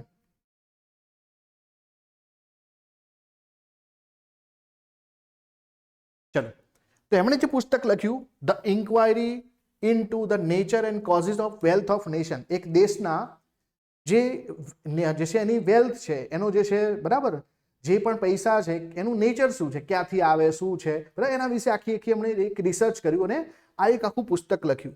અને આખી પુસ્તકને જે છે ટૂંકમાં આપણે વેલ્થ ઓફ નેશન તરીકે ઓળખીએ છીએ. બરાબર, અહીંયા લખું છું વેલ્થ ઓફ નેશન. આ વેલ્થ ઓફ નેશન કોનું પુસ્તક છે ભાઈ? તો વેલ્થ ઓફ નેશન જે છે એડમ સ્મિથનું પુસ્તક છે. આ એડમ સ્મિથ જે છે બરાબર, એમણે આ પુસ્તક લખ્યું અને અહીંયાથી જે છે ક્યાંક ને ક્યાંક આધુનિક ઇકોનોમીના પાયા નાખવામાં આવ્યા. ક્લાસિકલ ઇકોનોમીના પિતા તરીકે આપણે એડમ સ્મિથને ઓળખીએ છીએ. આ એડમ સ્મિથ જે છે એમના ઘણા બધા કોન્સેપ્ટ જે છે આપણે અત્યારે વર્તમાન જે છે ઇકોનોમીની અંદર ભણી રહ્યા છે. તો આમનું નામ જે છે બહુ જ અગત્યનું છે. 1776માં એડમ સ્મિથે પુસ્તક લખ્યું the inquiry into the nature and causes of wealth of the nation, જેને ટૂંકમાં આપણે વેલ્થ ઓફ નેશન તરીકે ઓળખીએ છીએ. આ પુસ્તક લખ્યાના થોડા જ વર્ષોની અંદર એટલા બધા ફેમસ થઈ ગયા કે અમેરિકા આઝાદ થયું, એણે પોતાના જે છે દેશની અંદર બજાર પદ્ધતિ અપનાવી. આ બજાર પદ્ધતિનો અપનાવવા પાછળનો હેતુ જે છે આ એડમ સ્મિથ હતા. એડમ સ્મિથ એવું માનતા ભાઈ ભારત મતલબ દુનિયાની અંદર ઇકોનોમીમાં જે સરકારો હોય છે એમનો હસ્તક્ષેપ હોવો જોઈએ નહીં. બજાર બિલકુલ મુક્ત હોવું જોઈએ. સામાન વેચવાવાળા વેચે, ખરીદવાવાળા ખરીદે. સામાનની ડિમાન્ડ વધશે, બરાબર, તો જે છે એની પ્રાઇસ વધશે. સામાનની ડિમાન્ડ ઘટશે તો એની પ્રાઇસ ઘટશે. એનામાં સરકારે કોઈ પણ પ્રકારના નિયમન કરવાની જરૂર નથી. બધું જ જે છે બજારને આપી દો. એટલા માટે એમણે શું કીધું? બજારને ઇનવિઝિબલ હેન્ડ પર છોડી દો. આ ઇનવિઝિબલ હેન્ડ એટલે કે અદ્રશ્ય હાથ. અને અદ્રશ્ય હાથ એટલે કોણ? તો જે બજારની અંદર માંગ છે અને બજારની અંદર જે પુરવઠો છે એના ઉપર છોડી દો બજારને. તો અદ્રશ્ય હાથવાળી જે આખી કથા છે ને કોણે કરી છે? એડમ સ્મિથે કરી છે. અને એટલા મોટા જે છે ગજબના કોન્સેપ્ટ આપ્યા, એટલા માટે એમને ક્લાસિકલ ઇકોનોમીના પિતા કહેવામાં આવે છે. અને અહીંયાથી જ ક્યાંક ને ક્યાંક જે છે આધુનિક ઇકોનોમીની શરૂઆત થાય છે. અને અહીંયા અર્થશાસ્ત્ર વિષયનું સ્વતંત્ર અને વૈજ્ઞાનિક ઢબે અભ્યાસ થવાનું બહુમાન જે છે એડમ સ્મિથને પ્રાપ્ત થાય છે. તો હવે જે છે આપણે અલગ અલગ ક્ષેત્રોમાં પિતાજીઓ ભણીએ છીએ ને, કમ્પ્યુટરના પિતાજી કોણ, ને ભૂગોળના પિતાજી કોણ, બરાબર. તો આજેથી તમારે ઇકોનોમીના પિતાજી યાદ રાખવાના કે ક્લાસિકલ ઇકોનોમીના પિતા કોણ? તો ક્લાસિકલ ઇકોનોમીના પિતા એડમ સ્મિથ. ક્લિયર? અહીંયા સુધી ક્લિયર? Adam Smith clear? ચલો ફરી એકવાર જે નવા વિદ્યાર્થીઓ આવ્યા છે એમને મારું ઇન્ટ્રોડક્શન આપી દઉં. મારું નામ છે કમલ પટેલ. ઓકે, ચલો સ્ટાર્ટ કરીએ હવે. તો આપણે અહીંયા સુધી ભણ્યા કે ભાઈ ભારતીય ચિંતન શું હતું, અને હવે પશ્ચિમની વાતો આપણે કરી રહ્યા છીએ. તો પશ્ચિમમાં સૌથી પહેલા જે એડમ સ્મિથે જે છે જે અર્થશાસ્ત્રની વ્યાખ્યા આપી એની થોડી ચર્ચા કરીએ. હવે જે વ્યક્તિને આપણે ઇકોનોમીના પિતા કહીએ છીએ અને એમણે ઇકોનોમીની એકચ્યુઅલીમાં શું વ્યાખ્યા કરી તો આપણને ખબર હોવી જોઈએ ને. ભલે આપણને જે છે ગોખતા ના આવડે પણ આપણે એકવાર જોવી તો પડે ને કે ભાઈ વ્યાખ્યા શું છે, એમણે શું વ્યાખ્યા આપી. તેમણે એવું કીધું છે કે અર્થશાસ્ત્ર એ સંપત્તિનું શાસ્ત્ર છે. તેઓ માને છે કે ઉત્પાદક શ્રમ દ્વારા ઉત્પન્ન થયેલી ભૌતિક સંપત્તિના ઉત્પાદન, વપરાશ અને વિનિમયનો અભ્યાસ કરતું શાસ્ત્ર એટલે અર્થશાસ્ત્ર. બહુ સિમ્પલ ભાષામાં વાત કરીએ તો એમણે શું કીધું? ભાઈ અર્થશાસ્ત્રને આપણે સંપત્તિનું શાસ્ત્ર કહીશું. જે પણ ઉત્પાદક છે, ઉત્પાદક એટલે કે પ્રોડ્યુસર. માનો કે તમે પાર્લેજી પેનનું જે છે કારખાનું તમારું છે, તમે પાર્લેજીનું કારખાનું નાખ્યું હશે, તમે મહેનત કરશો અને મહેનત કરીને જે છે તમે જે છે પાર્લેજીના પેકેટ બનાવશો અને પાર્લેજીના પેકેટ જે છે એનું ઉત્પાદન કરશો, પછી એને જે છે લોકો સુધી પહોંચાડશો. એટલે કે તમે શું કરશો? એક્સચેન્જ કરશો. એના બદલામાં તમને પૈસા પ્રાપ્ત થશે. અને આ બધાનો અભ્યાસ આપણે જે જગ્યા પર કરીએ એને આપણે શું કહીએ? ઇકોનોમી કહીએ ને, અર્થશાસ્ત્ર આ તો કહીએ. આપણે અર્થશાસ્ત્રમાં આનો જ અભ્યાસ કરીશું ને. કંઈ પણ વસ્તુ બનશે તો એક તરફ વેચનાર હશે, એક તરફ ખરીદનાર હશે, અને વચ્ચે બંને વચ્ચે જે છે એક્સચેન્જ થતું હશે. એક્સચેન્જને જ બોલીએ છીએ વિનિમય. વસ્તુ આપો, પૈસા લાવો, પૈસા આપો, વસ્તુ લઈ જાઓ, બરાબર ને? આખી ત્રણ વ્યક્તિઓ વચ્ચેની આ ત્રણ ક્રિયાઓ થવી જોઈએ. ખરીદનાર હોવો જોઈએ, વેચનાર હોવો જોઈએ અને એક્સચેન્જ પણ હોવું જોઈએ. પહેલાના જમાનામાં તમને ખબર બાર્ટર સિસ્ટમ હતી. બાર્ટર સિસ્ટમ, પૈસો નહોતો ને ત્યારે બાર્ટર સિસ્ટમ ચાલતી. અત્યારે પણ ગામડાઓની અંદર તમે જાઓ તો શાકભાજી લેવા માટે જે છે બાર્ટર સિસ્ટમનો પ્રયોગ કરવામાં આવે. અનાજ આપવામાં આવે, એના બદલામાં શાકભાજી ખરીદવામાં આવે. તો પહેલાના જમાનામાં પૈસા નહોતા, લોકો શું કરતા કે ભાઈ કોઈ જોડે 2 ગાય હોય તો એ 2 ગાય વેચે, એના સામે કોઈ અનાજ ખરીદી લાવે. કોઈ પાસે અનાજ હોય તો એ વેચીને કોઈ શાકભાજી ખરીદી લાવે. પણ એમાં પ્રોબ્લેમ શું થતો કે ભાઈ મારી પાસે શાકભાજી છે, તમારી પાસે અનાજ છે, પણ મારે ગાય લેવી છે ને તમારી પાસે ગાય નથી, બરાબર? તો આવો પ્રોબ્લેમ થતો કે ભાઈ બાર્ટર સિસ્ટમમાં પ્રોબ્લેમ એ થતો કે ક્યાંક ને ક્યાંક જે છે જે લેવાવાળો વ્યક્તિ અને વેચનાર અને ખરીદનાર બંને વચ્ચે જે છે એમની માંગ પૂરી નહોતી થતી. આ સિસ્ટમમાં જે છે આ મુશ્કેલી હતી. તો એને જે છે આધુનિક રૂપિયો આવ્યો તો એને સોલ્વ કરી દીધો આખો પ્રોબ્લેમ. તો વિનિમય જે છે થવું બહુ જ અગત્યનું છે. આઈ હોપ આટલી વ્યાખ્યા ક્લિયર છે ને. અર્થશાસ્ત્ર સંપત્તિનું શાસ્ત્ર છે, જ્યાં ઉત્પાદક જે છે શ્રમ દ્વારા જે છે ઉત્પન્ન થયેલી ભૌતિક વસ્તુઓનો ઉત્પાદન, વપરાશ અને વિનિમયને અભ્યાસ કરતું શાસ્ત્ર એટલે કે ઇકોનોમી, અર્થશાસ્ત્ર. તો એડમ સ્મિથ જે છે અર્થશાસ્ત્રને સામાજિક વિજ્ઞાનનો દરજ્જો આપ્યો, કારણ કે આ બાજુ માનવીના આર્થિક વર્તનનો જે છે અભ્યાસ કરે છે. સામાજિક વિજ્ઞાન સમાજમાં તો આપણે માનવી જ છીએ ને, માનવી સમાજનો ભાગ છે. આપણે તમે ઘણી વખત ભણ્યા હશો, નાગરિક શાસ્ત્ર પહેલા આવતું, તારે આવે છે કે નહીં ખબર નહીં. હું ભણતો ત્યારે નાગરિક શાસ્ત્ર આવતું ને એમાં જે છે એક બહુ સરસ મજાનું વાક્ય લખેલું હતું કે માનવી એક સામાજિક પ્રાણી છે. માનવીને સમાજ વગર બિલકુલ ના ચાલે. આપણે અહીંયા તૈયારી કરતા હોઈએ પણ સ્ટેટસ ચડાવવા જોઈએ ને, કે ભાઈ શું તૈયારી કરો છો, બરાબર, શું ચાલે જીવનમાં, દુઃખી થયા તો સેડ સ્ટેટસ, બરાબર, ખુશ થયા તો જે છે એ પ્રકારના સ્ટેટસ. આપણે સમાજ વગર રહી શકીએ નહીં, બરાબર ને, આપણે સમાજ વગર ચાલે જ નહીં. જ્યારે કોરોના આવ્યો, લોકડાઉન થયું, તો આપણને સૌથી વધારે જે છે પીડા થઈ. કેમ? કેમ કે આપણે આપણા પરિવારને ના મળી શકતા, અથવા તો આપણે જે છે કોઈ મિત્રોને ના મળી શકતા. તો આપણે સામાજિક પ્રાણી છે, અને એટલા માટે આપણા દરેક પાસાનું સામાજિક જે છે, બરાબર, પાસું છે જ. દરેક વસ્તુનું પાસું સામાજિક પાસું છે, અને એનો અભ્યાસ આપણે કરવો પડે. તો ઇકોનોમીને પણ એમણે કીધું કે સામાજિક વિજ્ઞાનનો દરજ્જો છે. સામાજિક વિજ્ઞાન જે છે માનવીના આર્થિક વર્તનની અંદર જે છે ઇકોનોમીનો પાર્ટ છે જ. ક્લિયર? ચલો આગળ વધીએ. હવે બીજા એક વ્યક્તિ છે માર્શલ. આપણે પશ્ચિમની વિભાવનાઓ ભણીએ છીએ, તો બીજા એક વ્યક્તિ છે માર્શલ. અને માર્શલ જે છે એમણે પણ અર્થશાસ્ત્રની વ્યાખ્યા આપી. તો 1890 આલ્ફ્રેડ માર્શલે પોતાના પુસ્તક પ્રિન્સિપલ ઓફ ઇકોનોમિક્સ, આ જે છે બીજું એક પુસ્તક આવ્યું. પહેલા આપણે વેલ્થ ઓફ નેશનની વાત કરી, આ બીજું પુસ્તક છે પ્રિન્સિપલ ઓફ ઇકોનોમિક્સ. આના પહેલા આપણે એરિસ્ટોટલનું ઇકોનોમિક્સની પણ વાતો કરી ચૂક્યા, બરાબર, ઇકોનોમિક્સ. હવે જે છે પ્રિન્સિપલ ઓફ ઇકોનોમિક્સની અંદર આલ્ફ્રેડ માર્શલે શું કહ્યું છે કે અર્થશાસ્ત્ર માણસની રોજિંદી જિંદગીના આર્થિક વ્યવહારનો અભ્યાસ કરે છે, જેમાં તે ભૌતિક ચીજવસ્તુના વપરાશથી સુખાકારી મેળવે છે. એટલે માર્શલ ભાઈએ શું કર્યું કે બીજું બધું આપલેન બધું છોડ દો, એક વ્યક્તિ પોતાના દૈનિક જીવનમાં જે પણ આર્થિક વ્યવહારો કરે છે, હવે આર્થિક વ્યવહારનો મતલબ શું? જેમાં રૂપિયો કાઢે, રૂપિયો પ્રાપ્ત કરે, બરાબર, એના આર્થિક પ્રવૃત્તિઓ કહીશું ને આપણે. જેમાં જે છે એનું અર્થ છુપાયેલું છે, એ બધી આર્થિક પ્રવૃત્તિઓ કહેવાશે. અને આર્થિક પ્રવૃત્તિઓની અંદર જે છે એ ભૌતિક વસ્તુના વપરાશથી સુખાકારી પ્રાપ્ત કરે. હવે જ્યારે પણ કોઈ જે છે ને ફક્ત ને ફક્ત ભૌતિક વસ્તુ લખી નાખે ને, એટલે એક વર્ગ ઊભો થઈ જાય કે કેમ તમે ભાઈ ભૌતિક વસ્તુઓની જ વાત કરી? શું માનવીને ભૌતિક વસ્તુઓથી જ સુખ શાંતિ મળે? કોઈને જંગલમાં જઈને આનંદ મળે, બરાબર ને? તો એવા વ્યક્તિઓ પણ હશે કે જે લખી નાખશે કે માર્શલના મતે અર્થશાસ્ત્ર માનવીની રોજિંદી આર્થિક પ્રવૃત્તિઓનો અભ્યાસ કરે છે, અને માણસ ભૌતિક ચીજવસ્તુના વપરાશથી સુખાકારી મેળવવામાં કેવી રીતે પ્રયાસ કરે એનું વિશ્લેષણ કરે છે. એટલે બીજા લોકોએ શું કીધું કે ભાઈ માર્શલ તમે ભૌતિક વસ્તુની જ કેમ વાત કરો છો, બરાબર, આ તો ખોટી વાત છે.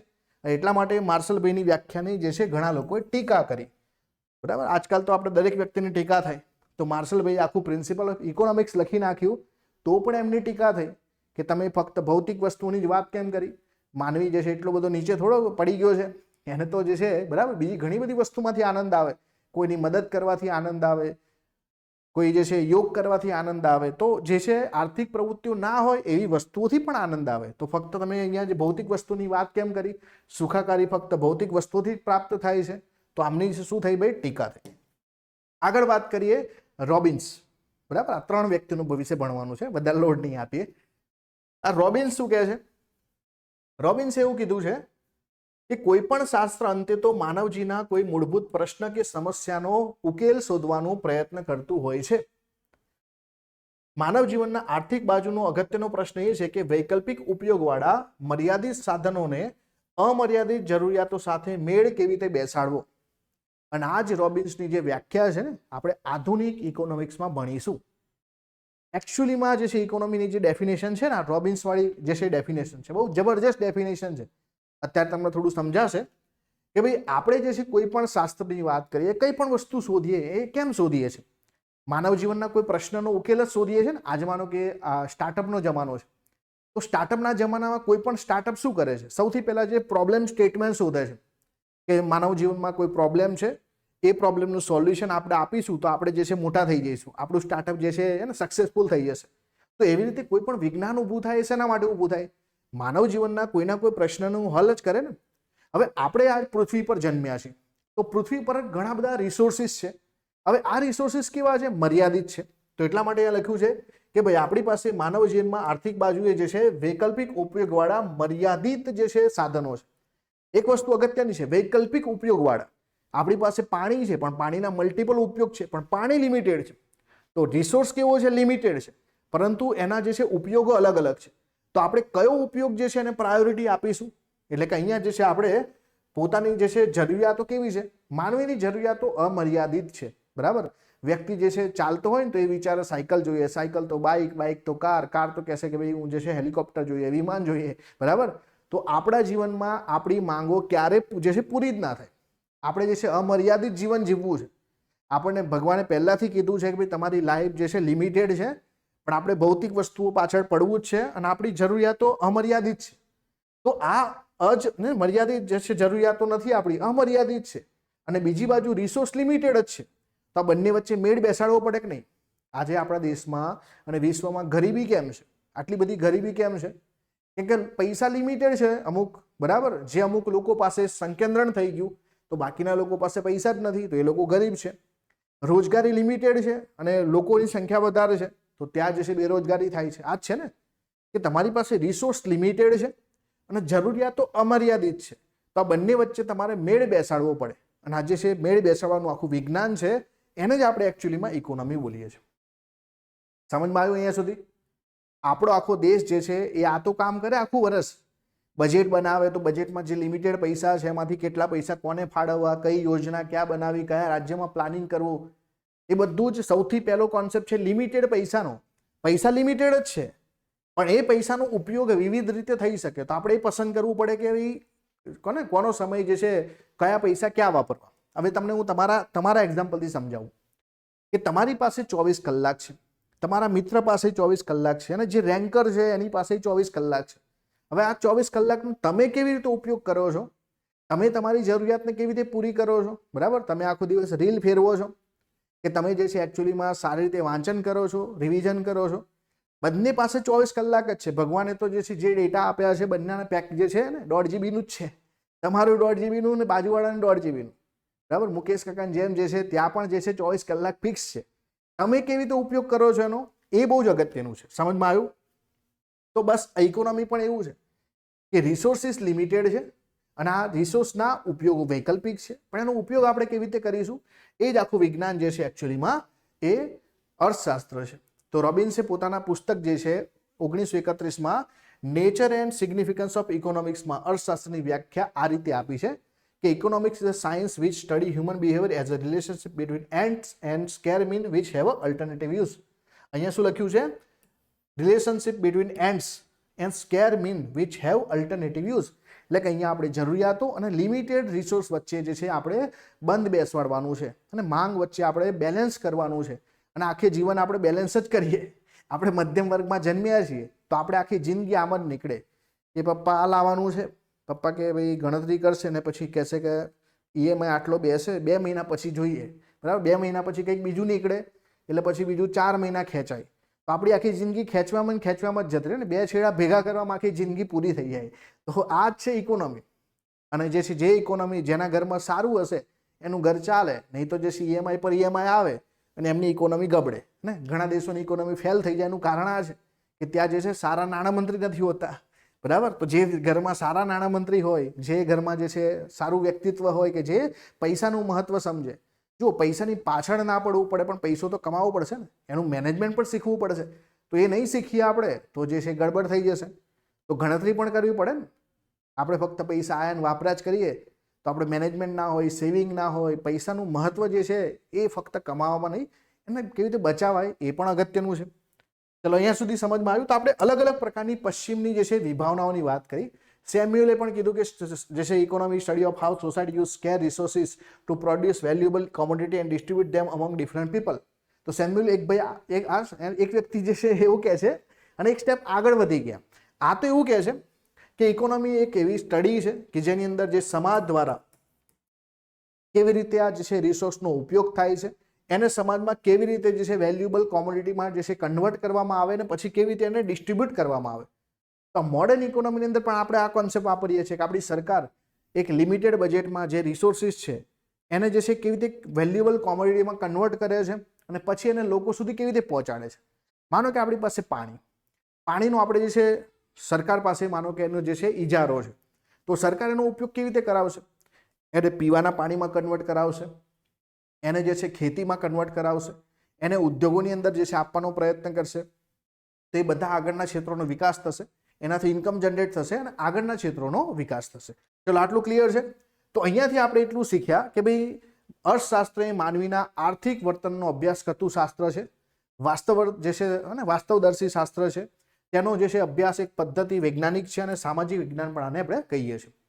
તો ઇકોનોમીની અંદર જે છે જે આ બધું જ મેં તમને જેટલું પણ ભણાવ્યું છે ધોરણ 11 માંનું પહેલું ચેપ્ટર છે. કયું ચેપ્ટર છે?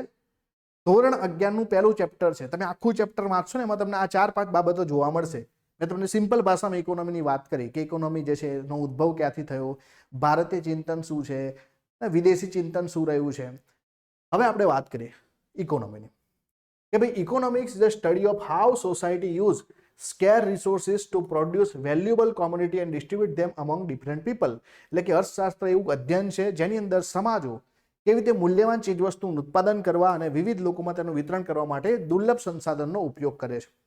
હવે આ જે એક્ઝામ્પલ જે છે ને આ વસ્તુ સમજવા માટે તમે કોઈ પણ એક્ઝામ્પલ લઈ શકો. જેમ કે આપણે આપણા દેશનું એક્ઝામ્પલ લઈએ કે ભારતની અંદર સરકાર છે તો સરકારનું કામ પણ આ જ છે ને. આજકાલ જે છે ચૂંટણીનો માહોલ હતો તો એક જે છે એક ડિબેટેબલ ટોપિક આવ્યો હતો કે ભાઈ આપણા દેશમાં રીચ લોકો પર વેલ્થ ટેક્સ નાખવો જોઈએ. જે અમીર લોકો છે એમના ઉપર આપણે વેલ્થ ટેક્સ નાખીશું તો એમની ઇન્કમ જે છે સરકાર પાસે આવશે ને સરકાર આ જે છે ઇન્કમ દ્વારા ગરીબ લોકોને મદદ કરશે, કોઈ પણ જે છે સહાય કરશે અથવા તો જે છે ઇન્ફ્રાસ્ટ્રક્ચર ઊભું કરશે, જરૂરી સેવાઓ પૂરી પાડશે. તો આ પણ શું છે? ઇન્કમ રીડિસ્ટ્રીબ્યુશન જ છે. તો એ પણ સરકારનું જ કામ છે. તો અર્થશાસ્ત્રની અંદર શું છે કે ભાઈ સમાજ, અહીંયા સમાજના જે છે કોન્ટેક્સમાં તમે કંઈ પણ લઈ શકો, બરાબર, એ દેશ લઈ શકો, આખા પૃથ્વીની વાત કરી શકો, પણ આપણી જે મૂલ્યવાન ચીજવસ્તુનું આપણે કેવી રીતે ઉત્પાદન કરીશું. હવે એક એક્ઝામ્પલ જે છે આપણે લઈએ કે ભાઈ આફ્રિકાનું એક્ઝામ્પલ. આફ્રિકા ખંડ પાસે એટલા બધા રિસોર્સ છે, એટલી બધી કુદરતી સંપત્તિ છે, પણ એ લોકો જે છે એનો ઉપયોગ નથી કરી શકતા. એને જે છે એમની પાસે એટલા નાણાં નથી કે એ લોકો એનું પણ જે છે વ્યવસ્થાપન કરી શકે. તો થાય છે શું કે ત્યાં કરપ્ટ ગવર્મેન્ટો છે તો એ લોકો વિદેશમાંથી આવતી કંપનીઓને જે છે આખા જે છે ને જે વિસ્તારો ફાળવી દે અને ત્યાં જે છે એમને પ્રોટેક્શન પણ આપી દે. જેમ કે ચાઇનાની કંપનીઓ ત્યાં માઇનિંગ કરાવે. તો આવી પરિસ્થિતિમાં એમના રિસોર્સનો એ ખરેખર ઓપ્ટિમલ ઉપયોગ કરી શકતી નથી. તો એકચ્યુઅલીમાં સરકારે આ કામ કરવું જોઈએ. ચલો હવે આપણે આ જ જે છે વસ્તુને સમજવાનો પ્રયત્ન કરીએ કે દાખલા તરીકે આપણા દેશમાં ખેતી છે, ઉદ્યોગ છે, બરાબર. તો આ બધું શું કરવાનું છે? આપણે આ બધી કમોડિટી છે, એક પ્રકારની કમોડિટી છે ને. અનાજ છે, આપણા દેશની અંદર જે છે ઉદ્યોગોમાં કોઈ વસ્તુઓ બને છે અને આપણી સાથે જે છે આ બધા અલગ અલગ પ્રકારના જે છે જે મેગા માર્ટ છે, આ બધી વસ્તુઓ ત્યાં આવશે ક્યાંથી? એ જે છે કોઈ પ્રાથમિક ક્ષેત્રમાંથી નીકળશે, ઉદ્યોગોમાંથી નીકળશે અને ત્યાર પછી જે છે ધીમે ધીમે ક્યાં આવશે? ધીમે ધીમે જે છે એ અલગ અલગ નીચે ઉતરતી જશે અને જે છે ત્રીજા સેક્ટરમાં આવશે ને. માનો કે ખેતી છે તો ખેતીમાં કોઈ અનાજનું ઉત્પાદન થયું, પછી ઉદ્યોગોમાં જાય, અહીંયા જે છે લોટનું પેકેટ બન્યું છે, અહીંયાથી જે છે સુપર માર્કેટમાં જશે. આ સુપર માર્કેટમાં જાય એના પછી જે છે ને આપણે લોકોની અંદર શું કરીશું? ડિસ્ટ્રીબ્યુટ કરીશું. જો સારી રીતે ડિસ્ટ્રીબ્યુટ કરીશું તો એક અલગ દેશ બનશે, એક વિકસિત દેશ બનશે જ્યાં બધા જ લોકો જે છે આની સારી રીતે જે છે ખરીદ શક્તિ હશે એમની પાસે તો એ ખરીદી કરી શકશે. બીજી તરફ જે છે જે દેશની અંદર આનું ડિસ્ટ્રીબ્યુશન પ્રોપરલી નહીં થાય, જ્યાં અમીર લોકોના હાથમાં વધુ સંપત્તિ આવશે અને ગરીબ લોકોના હાથમાં કંઈ જ નહીં આવે, તો તેવા દેશમાં ગરીબી વધશે કે નહીં? સમજમાં આવે છે? તો એટલા માટે ભલે આપણી પાસે ઘણા બધા રિસોર્સ છે, બધું જ છે, પણ એનું ડિસ્ટ્રીબ્યુશન થવું પણ એક અગત્યની વસ્તુ છે. આ ઇકોનોમીનો જ કોન્સેપ્ટ છે. સમજમાં આવ્યું અહીંયા સુધી? એક દેશમાં કેટલું જરૂરી છે ચીજવસ્તુનું સારી રીતે ડિસ્ટ્રીબ્યુશન થાય. અને એટલા માટે ઇકોનોમીના પ્રકારો જ્યારે આપણે શીખવાના થશે તો આપણે ડિસ્ટ્રીબ્યુશન મોડલ પણ શીખીશું. તો અર્થશાસ્ત્રની અંદર શું થશે કે ભાઈ કોઈ ઇન્ડિવિજ્યુઅલ એટલે કે આપણે વ્યક્તિગત વાતો કરીએ, તમારી મારી જેવાની, અથવા ફર્મ્સ એટલે કોઈ કંપનીઓ, અથવા તો સરકારો, અથવા તો કોઈ પણ પ્રકારના અધર ઓર્ગેનાઇઝેશન, આ બધાએ શું કરવાનું છે? અમુક પ્રકારની ચોઇસીસ કરવાની છે, અમુક પ્રકારના નિર્ણયો પોતે લેવા પડશે. એ નિર્ણયો કેવા હશે કે ભાઈ એ નિર્ણયો એવા હશે કે જેની મદદથી જેની પાસે જે છે બરાબર જે પણ રિસોર્સિસ છે એ સમાજની અંદર એનો ઉપયોગ કેવી રીતે થાય. જેમ કે તમારા 24 કલાકનું તમારે વિચારવાનું છે, મારા 24 કલાકનું મારે વિચારવાનું છે. એવી રીતે માનો કે હું કોઈ કંપની માટે કામ કરતો હોય તો કંપનીએ જે છે પોતાના ગોલ વિચારવા પડશે, એક સમાજે પોતાના ગોલ વિચારવા પડશે, એક દેશે પોતાના ગોલ વિચારવા પડશે. અને કેવી રીતે જે છે આપણે સોસાયટીની અંદર બરાબર આજે આપણા રિસોર્સ છે એનો સારી રીતે ઉપયોગ કરી શકીએ, એ જ એકચ્યુઅલીમાં આની આખા બધાની સ્ટડી એ જ આપણી ઇકોનોમી છે. પણ ઇકોનોમી વસ્તુ એક યાદ રાખવાની કે અહીંયા બધી જ આર્થિક પ્રવૃત્તિઓ આવશે. અહીંયા જે છે બીજી કોઈ બિન આર્થિક પ્રવૃત્તિની આપણે વાત કરીશું નહીં. તો ક્લિયર છે અહીંયા સુધી? ઇકોનોમીની આપણે વાત કરી તો એના માટે આપણે સમજવું પડશે કે કોને આર્થિક પ્રવૃત્તિ કહેવાય અને કોને આર્થિક પ્રવૃત્તિ ના કહેવાય. ચાલો અહીંયા સુધી ક્લિયર. આર્થિક પ્રવૃત્તિ કોને કહીશું અને આર્થિક પ્રવૃત્તિ કોને ના કહેવાય, એટલે કે બિન આર્થિક પ્રવૃત્તિ કોને કહેવાય, આ ડિફરન્સ આપણને ક્લિયર હોવો જોઈએ. તો માણસ પોતાની જરૂરિયાત સંતોષવા હેતુસર વસ્તુ અને સેવાઓના વિનિમય માટે આવક મેળવવાની કે ખર્ચ કરવાની જે પ્રવૃત્તિ કરે એને આપણે આર્થિક પ્રવૃત્તિ કહીએ. આજકાલ આપણે જે છે બોલીએ પણ છીએ કે ભાઈ અહીંયા તો જે છે મરવા માટે ઝેર પણ ખરીદવું પડે છે, આવું બોલીએ ને. એનો મતલબ છે કે આપણે આ જીવનમાં કશું ફ્રી નથી. દરેક વસ્તુ માટે જે છે આપણે પૈસો ખર્ચવો પડે. તો દરેક વસ્તુ માટે કોઈ વસ્તુ લેવી હોય, સેવા જે છે ને, આપણે ડૉક્ટર પાસે જઈએ તો ડૉક્ટર પણ પૈસા લે, ભણવા આવો તો જે અમારા જેવા પછી ટીચર છે એ પૈસા લે, સમજમાં આવે ને. તો દરેક વસ્તુ માટે જે છે આપણે શું કરવું પડે, પૈસો ખર્ચવો પડે. અથવા તો આપણે કોઈને સેવા આપીએ તો આપણે પૈસા લઈએ, સેવા જે છે કોઈ ખરીદવી છે તો આપણે પૈસા આપવા પડે. તો આ બધી જે છે પ્રવૃત્તિઓ કેવી કહેવાય, આર્થિક પ્રવૃત્તિઓ કહેવાય. આર્થિક પ્રવૃત્તિઓમાં 3 બાબત મહત્વની છે કે ભાઈ કાં તો કોઈ આવક થાય, કાં તો કોઈ ખર્ચ થાય, અને આ બધાની સાથે વિનિમય અવશ્ય થાય ને. હું માનો કે કોઈ વસ્તુ વેચું છું તો મને પૈસા મળશે, પણ પૈસા ક્યારે મળશે, જ્યારે સામે કોઈ વસ્તુ ખરીદનાર હશે. તો વેચનાર, ખરીદનાર અને સાથે ત્રીજી એક વસ્તુ કે એક્સચેન્જ થવું જોઈએ, વિનિમય થવું જોઈએ. તો આ 3 વસ્તુ જે છે અગત્યની છે. ક્લિયર કે ભાઈ કોઈ પણ આર્થિક પ્રવૃત્તિમાં 3 વસ્તુ અગત્યની છે. આવક થાય, ખર્ચ થાય અથવા તો વિનિમય થાય. આ 3 વસ્તુ અગત્યની છે. એટલે આર્થિક વિનિમય માટે આવક પ્રાપ્તિ કે ખર્ચ કરવાની પ્રવૃત્તિ એટલે આર્થિક પ્રવૃત્તિ. હવે માનો કે કોઈ વ્યક્તિ જે છે કોઈ વસ્તુ ખરીદે છે તો એનો મતલબ કે પૈસા ખર્ચ કરશે અને એને જે છે એની સામે વસ્તુ કે સેવા મળશે. હવે જે વ્યક્તિ વેચે છે એ કોઈ વસ્તુ વેચશે તો એને પૈસા મળશે, બરાબર, એને વસ્તુ આપવી પડશે. તો એને જે છે આવક પ્રાપ્ત થશે અને એનો વિનિમય થશે. કોઈ વ્યક્તિ પાસે જે ખર્ચ થશે અને વિનિમય થશે. એટલે આવક થશે અથવા ખર્ચ થશે, પરંતુ વિનિમય જે છે અવશ્ય થશે ને. એક્સચેન્જ હંમેશા થવું જોઈએ. તો આને આપણે બોલીશું આર્થિક પ્રવૃત્તિ. તેની અંદર જે છે આપણે ને આવક ખર્ચની વાત કરીશું અને વિનિમયની વાત કરીશું. પણ જે બિન આર્થિક પ્રવૃત્તિઓ છે કોને કહેવાશે, કે જે પ્રવૃત્તિનો ઉદ્દેશ્ય આવક મેળવવાનો નથી, ખર્ચ કરવાનો નથી, વિનિમયનો નથી, તે બધા જે છે એ બિન આર્થિક પ્રવૃત્તિમાં આવે. જેમ કે દયા, માયા, પ્રેમ, આ બધી લાગણીઓથી જે છે આપણે ઘણી બધી બિન આર્થિક પ્રવૃત્તિઓ કરીએ.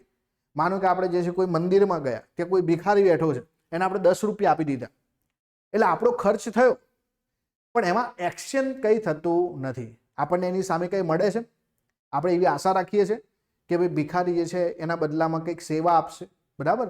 તો આને શું કહેવાશે, આ એકચ્યુઅલીમાં આર્થિક પ્રવૃત્તિ નથી. આને શું કહીશું આપણે, બિન આર્થિક પ્રવૃત્તિ કહીશું. આપણે દયાભાવથી જે છે આ પ્રવૃત્તિ કરી છે. હા, પછી આપણા મગજમાં એવું હોય ખરા કે ભાઈ આશીર્વાદ આપશે તો આપણે જે છે પરીક્ષા પાસ થઈ જશે, બરાબર. તો કોઈ ઉપવાસ કરે ને પછી જે છે આખું ગામ જે છે દાન કરવા જતા રહે, બરાબર. એવા પણ એ જે છે અલગ કોન્સેપ્ટ છે. પણ આને શું કહીશું આપણે, બરાબર, આને કહીશું આપણે બિન આર્થિક પ્રવૃત્તિ. એમાં વ્યક્તિ પાસે જે છે એના મનમાં કોઈ જે છે આશા નથી, કોઈ પણ પ્રકારનું એક્શન થતું નથી. આ ખર્ચો થાય, પૈસા આપીએ તો ખર્ચો થાય ને. કાં તો આપણે જે છે કોઈ પાસેથી જે છે, માનો કે આપણા ઘરે જે છે કોઈ મહેમાન આવે એ આપણને 100 રૂપિયા આપી દે, બરાબર ને, એ દયાથી આપણને પૈસા આપે. નાના હતા ત્યારે આપણે જે રાહ જોતા ને મહેમાન ક્યારે જાય, જ્યારે જાય તો જે છે ને ઘરના બારણા આગળ ઊભા રહીએ એટલે એમને નોટિસમાં આવે કે ભાઈ નાનું બાળક છે ઘરમાં, 100-200 રૂપિયા મળી જાય, બરાબર. પહેલાં તો 10 રૂપિયા મળવા જે છે મુશ્કેલ હતા. તો આ જે છે પ્રવૃત્તિઓ કેવી કહેવાય, બિન આર્થિક પ્રવૃત્તિઓ છે. એમાં કોઈ એક્શન થતું નથી, સમજમાં આવે ને. તો કોઈ પ્રત્યક્ષ રીતે કશું મળતું નથી. હા, પછી આશીર્વાદ આપે અલગ વસ્તુ છે, પણ પ્રત્યક્ષ રીતે જે છે કશું મળતું નથી. તો આ બધી પ્રવૃત્તિઓ જે છે બિન આર્થિક પ્રવૃત્તિ કહેવાશે. તો હવે જે આપણે પ્રયત્ન કરવાનો છે ઇકોનોમીમાં, એ બધી આર્થિક પ્રવૃત્તિઓની જ વાત કરીશું, બરાબર ને. પૈસા આયા, પૈસા ગયા, એક્સચેન્જ થયું, આ બધી જ વાતો જે છે ઇકોનોમીમાં આવશે. આ બધું દાન આપવાની વાત અને એ બધું જે છે થોડા સમય ભૂલવું પડશે ઇકોનોમીની અંદર. અહીંયા સુધી ક્લિયર. હવે ઇકોનોમીના જે છે બ્રોડ જે છે 2 પ્રકાર પડે અને આ સીધો પરીક્ષામાં ક્વેશ્ચન આવશે કે નીચેનામાંથી કયું જે છે મેક્રોમાં આવશે ને કયું માઇક્રોમાં આવશે ને આ બધા સવાલો બેઠે બેઠા આવશે. તો ઇકોનોમીની અંદર જે છે 2 પ્રકારનો આપણે અભ્યાસ કરવાનો થાય. એટલે એનો સીધો મતલબ છે કે અભ્યાસની રીતે, ઇકોનોમીનો અભ્યાસ આપણે કેવી રીતે કરીએ છીએ એના આધાર પર ઇકોનોમીના 2 પ્રકાર પડે. એક તો પ્રકાર છે એકમલક્ષી અને બીજો છે સમગ્રલક્ષી. એટલે આને કહીશું માઇક્રો ઇકોનોમિક્સ અને મેક્રો ઇકોનોમિક્સ. ધ્યાન આપજો, આને સમજવા માટે બહુ સિમ્પલ ભાષામાં જે છે આપણે વાત કરીશું.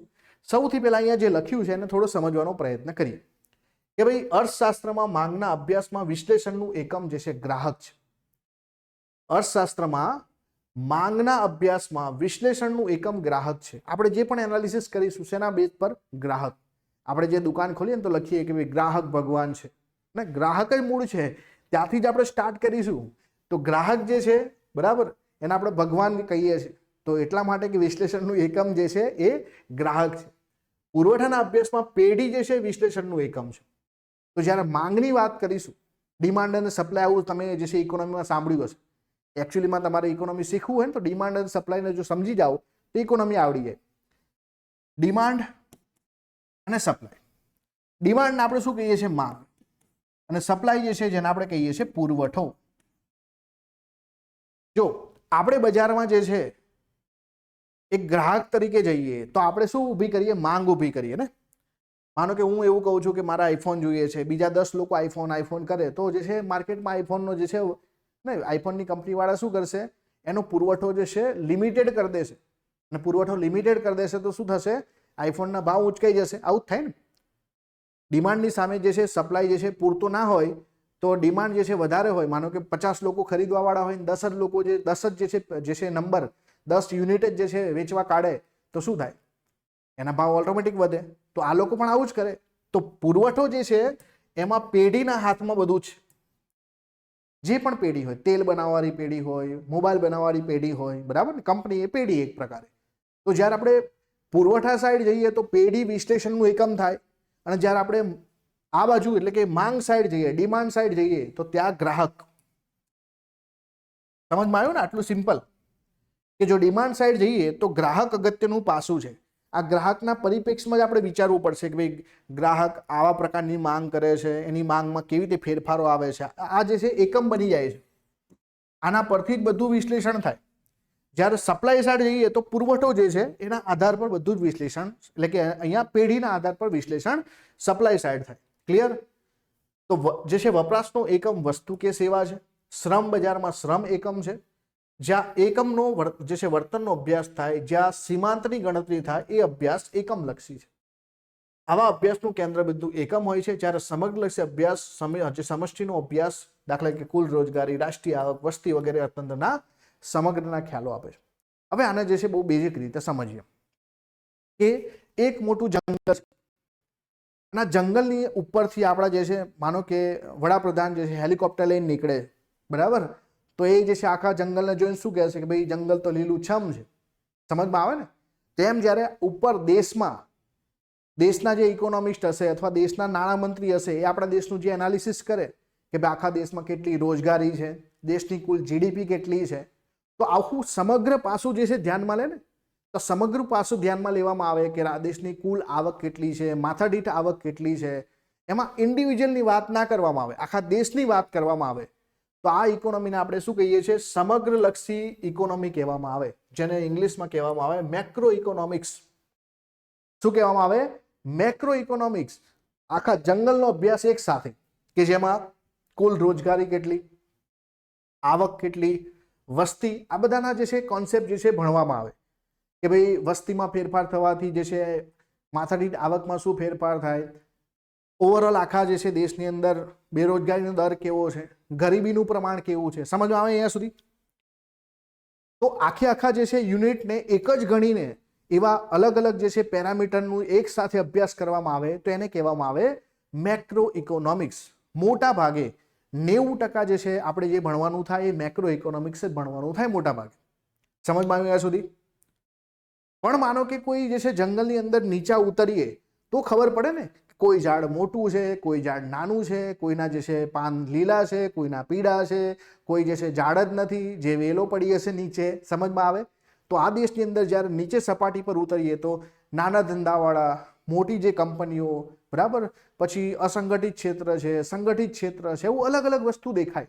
અને ત્યાં આમના ઇન્ડિવિજ્યુઅલ લેવલ પર આપણે જવું પડે. માનો કે મારી કોઈ એક કંપની છે તો મારે મારી કંપનીનું એનાલિસિસ કરવું પડે. કંપનીમાં કામ કરતા લોકો કેટલા છે, ત્યાં શ્રમ કેટલો છે, ત્યાં મારે કેટલો સપ્લાય જોઈશે, મારે કેટલી ડિમાન્ડ ઊભી કરવાની છે, આ બધું જ જે છે એઝ એક યુનિટ, એકમ તરીકે મારે લેવું પડશે. એટલા માટે એને આપણે શું કહીએ? એકમલક્ષી વિજ્ઞાન કહીએ. તો એકમલક્ષી ઇકોનોમી જે છે એને આપણે શું કહીએ છીએ? માઇક્રો ઇકોનોમિક્સ કહીશું. અને માઇક્રો ઇકોનોમિક્સ કેવા પ્રકારના કોન્સેપ્ટ વાપરાશે કે ભાઈ અહીંયા ડિમાન્ડ સાઇડ જે છે ગ્રાહકની વાત, સપ્લાય સાઇડ આપણે પેઢીની વાત કરીશું, શ્રમ બજારમાં શ્રમની વાત કરીશું. તો આવા જે છે એક એક એકમનો ઉપયોગ થાય, જ્યાં એક એક વસ્તુની આપણે વાત કરવાની થાય. હેલો, ક્લિયર છે અહીંયા સુધી? બફરિંગ થાય છે?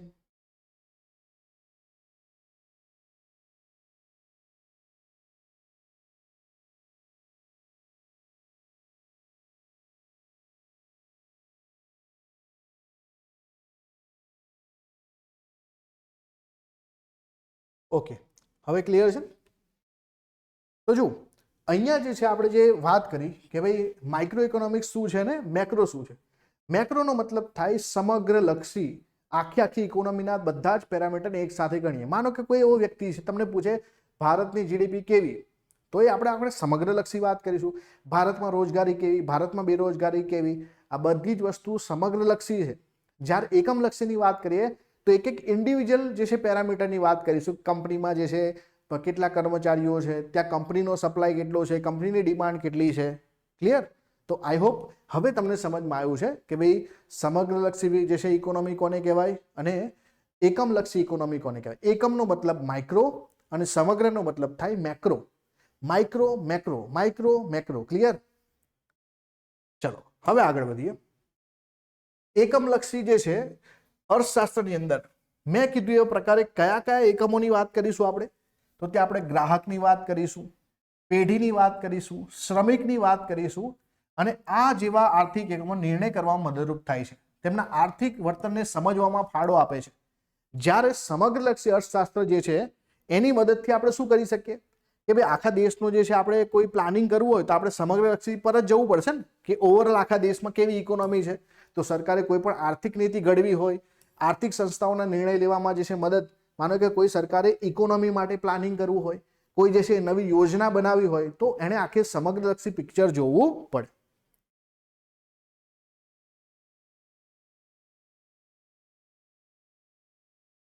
ચલો ક્લિયર અહીંયા સુધી? તો અહીંયાથી જે છે આપણે કોન્સેપ્ટ શું સમજ્યા કે એકમલક્ષી અર્થશાસ્ત્રથી આપણને ગ્રાહકની જે છે એક, માનો કે મારી કોઈ પ્રોડક્ટ છે, દાખલા કે હું મારી ઇકોનોમીની જ વાત કરું કે ભાઈ મારી ઇકોનોમીને જે છે મારા ઇકોનોમીના કોર્સની અથવા તો જે છે બરાબર આપણા જે સાહેબનો જે છે કોર્સ છે, આખો કોર્સની ડિમાન્ડ કેવી છે સમજવું હશે તો સરકાર થોડી મદદ કરશે, એ તો અમારે જ સમજવું પડશે કે ભાઈ સ્ટુડન્ટ કેવા છે, શું ડિમાન્ડ છે, શું આપવું પડશે. સમજમાં આવે? તો ગ્રાહકનું બિહેવિયર, પેઢી, શ્રમિક, આ બધા જે એકમો જે છે એ ઇન્ડિવિજ્યુઅલ લેવલ પર કામ કરે. એકમ જે છે ને ઇન્ડિવિજ્યુઅલ લેવલ પર કામ કરે, એટલા માટે એને એકમલક્ષી વિજ્ઞાન કહીએ છીએ આપણે એક પ્રકારે. પણ જ્યારે મારા આખા દેશ માટે નીતિઓ બનાવી હશે તો ત્યાં ઇન્ડિવિજ્યુઅલ જે છે નીતિ કામ નહીં આવે ને, ત્યાં આખા દેશના પેરામીટર જોવા પડશે. માનો કે આખા ભારતમાં જે છે આપણે બેરોજગારીનો દર શોધવો હોય અને હું ફક્ત ગુજરાત કરું તો ચાલે? ત્યાં મારે આખા બધા રાજ્યોની પણ વાત કરવી પડે. કોઈ રાજ્યમાં નીચો દર હશે, કોઈમાં ઊંચો હશે, તો આપણે સમગ્ર જે છે આખા દેશનું પિક્ચર જોવું પડે. તો એટલા માટે એ બધી સરકારની આર્થિક નીતિઓ ઘડવા માટે આ સમગ્રલક્ષી અર્થશાસ્ત્ર કામ આવે. આર્થિક સંસ્થાઓને પણ કોઈ નિર્ણય લેવા હોય, કોઈ પ્લાનિંગ કરવું હોય તો સમગ્રલક્ષી ને મેક્રો ઇકોનોમિક્સ કામ આવે.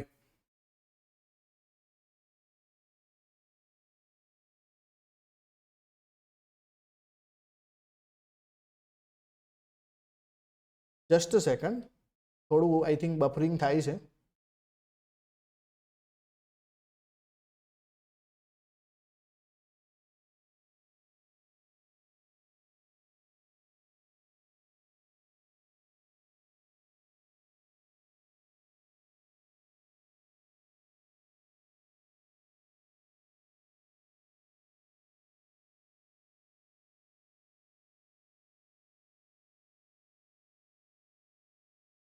ક્લિયર છે? ઓકે, મને એવું લાગ્યું કે અહીંયા બફરિંગ થાય છે મારા.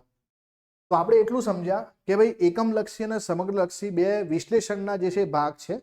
અંતે તો બંને વસ્તુ એક જ છે ને. આપણે જે છે એકમ ભેગા કરીને જ આખું જે છે ને સમગ્ર જે વિજ્ઞાન બનાવવાનું છે, સમગ્ર આખું એકમ બનાવવાનું છે. તો બંને બિલકુલ અલગ નથી, પણ બંનેને ભેગા કરીને જે છે અભ્યાસની રીત અલગ રહેશે કે મારે કંપનીના નિર્ણયો લેવા હશે તો હું જે છે એક એક એકમનો અભ્યાસ કરીશ, પણ મારા આખા દેશના નિર્ણયો લેવા હશે તો હું સમગ્ર લક્ષી નિર્ણયો કરીશ. તો આટલી વસ્તુ જે છે ખાસ તમારે યાદ રાખવાની છે. હવે અર્થશાસ્ત્ર વિષયનું મહત્વ શું છે? સૌથી પહેલા વ્યવહારિક મહત્વની વાત કરીએ એટલે આપણા જીવનમાં શું કામ આવે. તો માનો કે તમે જે છે કોઈ ઐતિહાસિક ઘટનાને સમજવી હોય, આંતરરાષ્ટ્રીય ઘટનાઓને સમજવી હોય તો વિજ્ઞાન કામ આવે કે નહીં? મતલબ આ વિજ્ઞાન કામ આવે કે નહીં? ઇકોનોમી એક વિજ્ઞાન જ છે, આ જે છે કામ આવે, કેમ કે વ્યવહારિક મહત્વ છે. માનો કે કોઈ તમને એવું કહે કે ભાઈ યુક્રેનમાં જે યુદ્ધ થયું એના કારણે દુનિયાની અંદર જે છે ફૂડ ક્રાઇસિસ આવી ગયા છે, તો આખી ઘટના સમજવી હશે તો ઇકોનોમી કામ આવશે. કેમ કે ભાઈ યુક્રેનમાં અને જે છે રશિયા વચ્ચે યુદ્ધ થયું, એ લોકો ઘઉંનું જે છે 24% એક્સપોર્ટ કરતા હતા. હવે દુનિયાની અંદર ઘઉંનું જે છે તંગી આવી તો એના કારણે ફૂડ ક્રાઇસિસ આવ્યા, વિવિધ દેશોની અંદર ગરીબી આવી છે, ભૂખમરો આવ્યો છે, એનું કારણ જે છે આ. તો આ ઘટના સમજવી હશે તો ઇકોનોમી તમને કામ આવશે. ભૂતકાળની કોઈ ઘટના છે ઇકોનોમીના પરિપ્રેક્ષમાં, માનો કે 1991ના રિફોર્મ આપણે કેમ કરવા પડ્યા, એની પાછળ કયા કયા પરિબળો જવાબદાર હતા, જો તમને ઇકોનોમી આવડતું હશે તમે આ બધી વસ્તુઓ સમજી શકશો. એટલે વ્યવહારિક મહત્વ છે અને ભૂતકાળમાંથી શીખીને ભૂતકાળની ભૂલો રિપીટ ના કરીને આપણે જે છે ઘણું બધું નવું કરી શકીએ અને ઘણા બધાથી બચી શકીએ. આર્થિક મહત્વ શું છે? આર્થિક મહત્વ છે કે રોજબરોજના જે છે વ્યક્તિગત નિર્ણયો માટે કોઈ આપણને સેવિંગ કરતા શીખવાડી દે, પૈસો કેવી રીતે કામ કરે કરતા શીખવાડી દે, બરાબર, તો એ આપણા જીવનમાં પણ નિર્ણયો લેતા જે છે અગત્યનું બનશે. કે ભાઈ તમને જે છે એટલી ખબર હોય તમે જે છે કે ભાઈ કયા પ્રકારની લોન જે છે બજારમાં મળે, કેવી રીતે જે છે લોનના જે છે રેટ ક્યારે વધે ક્યારે ઘટે, આરબીઆઈ કઈ મોનેટરી પોલિસી લાવે તો આપણી જે છે અને હોમ લોન પર શું અસર થશે, એ બધું આપણને થોડું થોડું ખબર પડે તો આપણા જે છે રોજબરોજના નિર્ણય પણ આપણા અગત્યના બને. અને સરકારની નીતિઓને સમજવા માટે પણ આપણે એ પણ ખબર પડે ને કે રેપો રેટ કેમ વધ્યા, રેપો રેટ જે છે કેમ ઘટ્યા, બરાબર, સરકારે આ વખતે જે છે આ ક્ષેત્રમાં બજેટ કેમ વધારે ફાળવ્યું, આમાં જે છે કેમ ઓછું ફાળવ્યું. તો સરકારની જે નીતિઓ છે સમજવી હશે તો પણ આપણે ઇકોનોમી કામ આવશે. અને છેલ્લે વ્યાવસાયિક મહત્વ કે ભાઈ આવક અને ખર્ચ, માંગ, પુરવઠો, આ બધું જે છે એ કોઈ આપણે પેઢી ખોલીને બેસીશું, કોઈ કંપની નાખીશું કે કંઈ પણ રોજગાર ધંધો કરીશું તો આ વસ્તુ પણ આપણને સમજમાં આવશે કે ભાઈ માર્કેટમાં જ્યારે ડિમાન્ડ હશે તો ત્યારે આપણું સામાન કેવી રીતે વેચવો, આપણી વસ્તુની ચીજ ભાવ કેવી રીતે વધારવા, બરાબર, કાયદાકીય જે છે લિમિટમાં રહીને.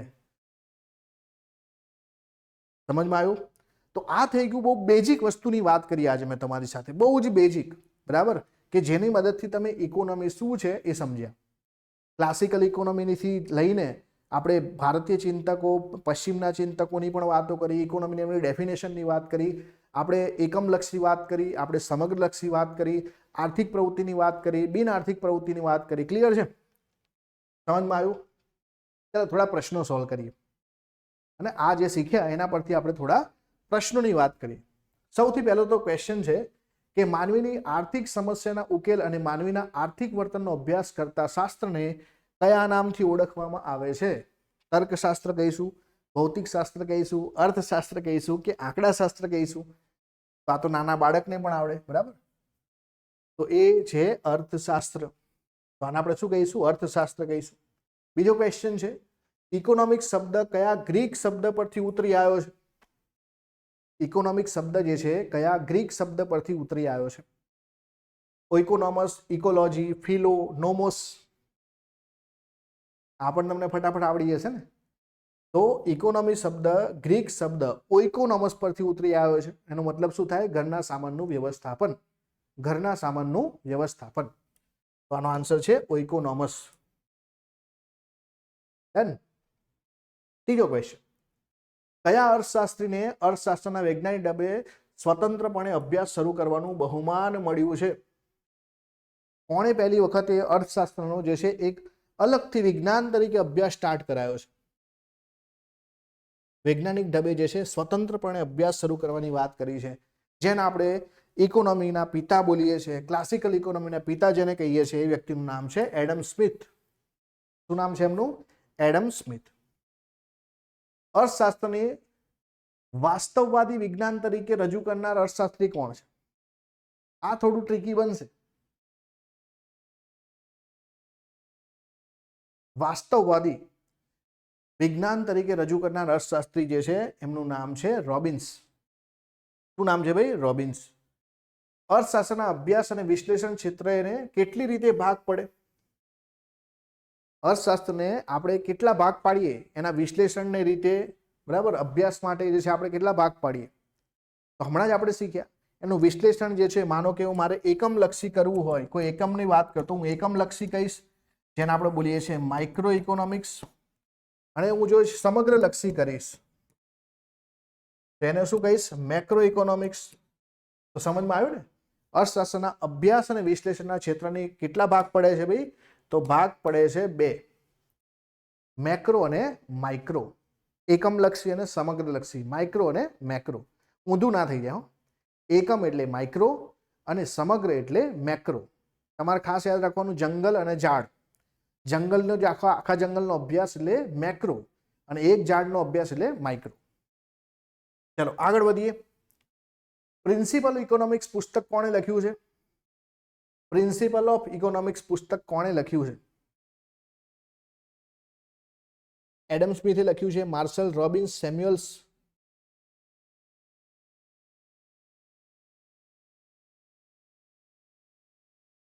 હમણાં જ આપણે શીખ્યા ને કે જેમનું જે છે શું કરવામાં આવ્યું ભાઈ? નિંદા કરવામાં આવી.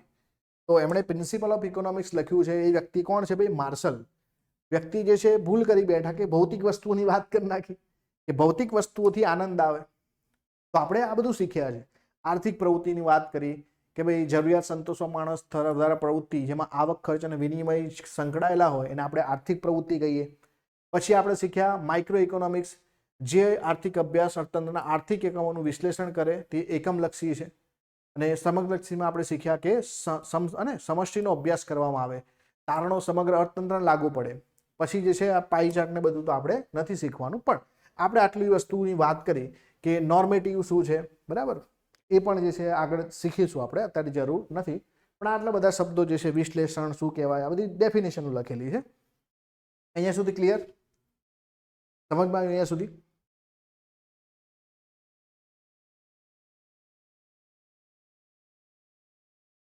હવે જો આમ જોવા જતા ઇકોનોમી ના ઢગલા પ્રકારે આપણે પ્રકારો પાડી શકીએ. અલગ અલગ પેરામીટરના આધારે ઇકોનોમીના પ્રકારો પડે. પણ એને જે છે આપણે સૌથી પહેલા સમજીશું કે ઇકોનોમીનું સ્ટ્રક્ચર કેવું હોય. દાખલા તરીકે તમે આવું તો સાંભળ્યું હશે, બજાર પદ્ધતિ. બીજું એક સાંભળ્યું હશે, સમાજવાદી. ત્રીજું સાંભળ્યું હશે, સામ્યવાદી. અને આગળ આપણે મિશ્ર અર્થવ્યવસ્થા, આવું પણ સાંભળ્યું હશે. સાંભળ્યું છે આવું? આ બધા શબ્દો સાંભળ્યા છે કોઈ જગ્યાએ? બજાર પદ્ધતિ, સમાજવાદી, સામ્યવાદી, મિશ્ર અર્થવ્યવસ્થા. તો આ જે છે અલગ અલગ ઇકોનોમીના પ્રકારો છે. ઇકોનોમી કેવી રીતે કામ કરે, બરાબર?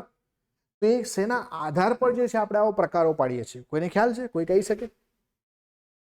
આ જે છે શેના આધાર પર આપણે આવો પ્રકારો પાડી દીધા હશે?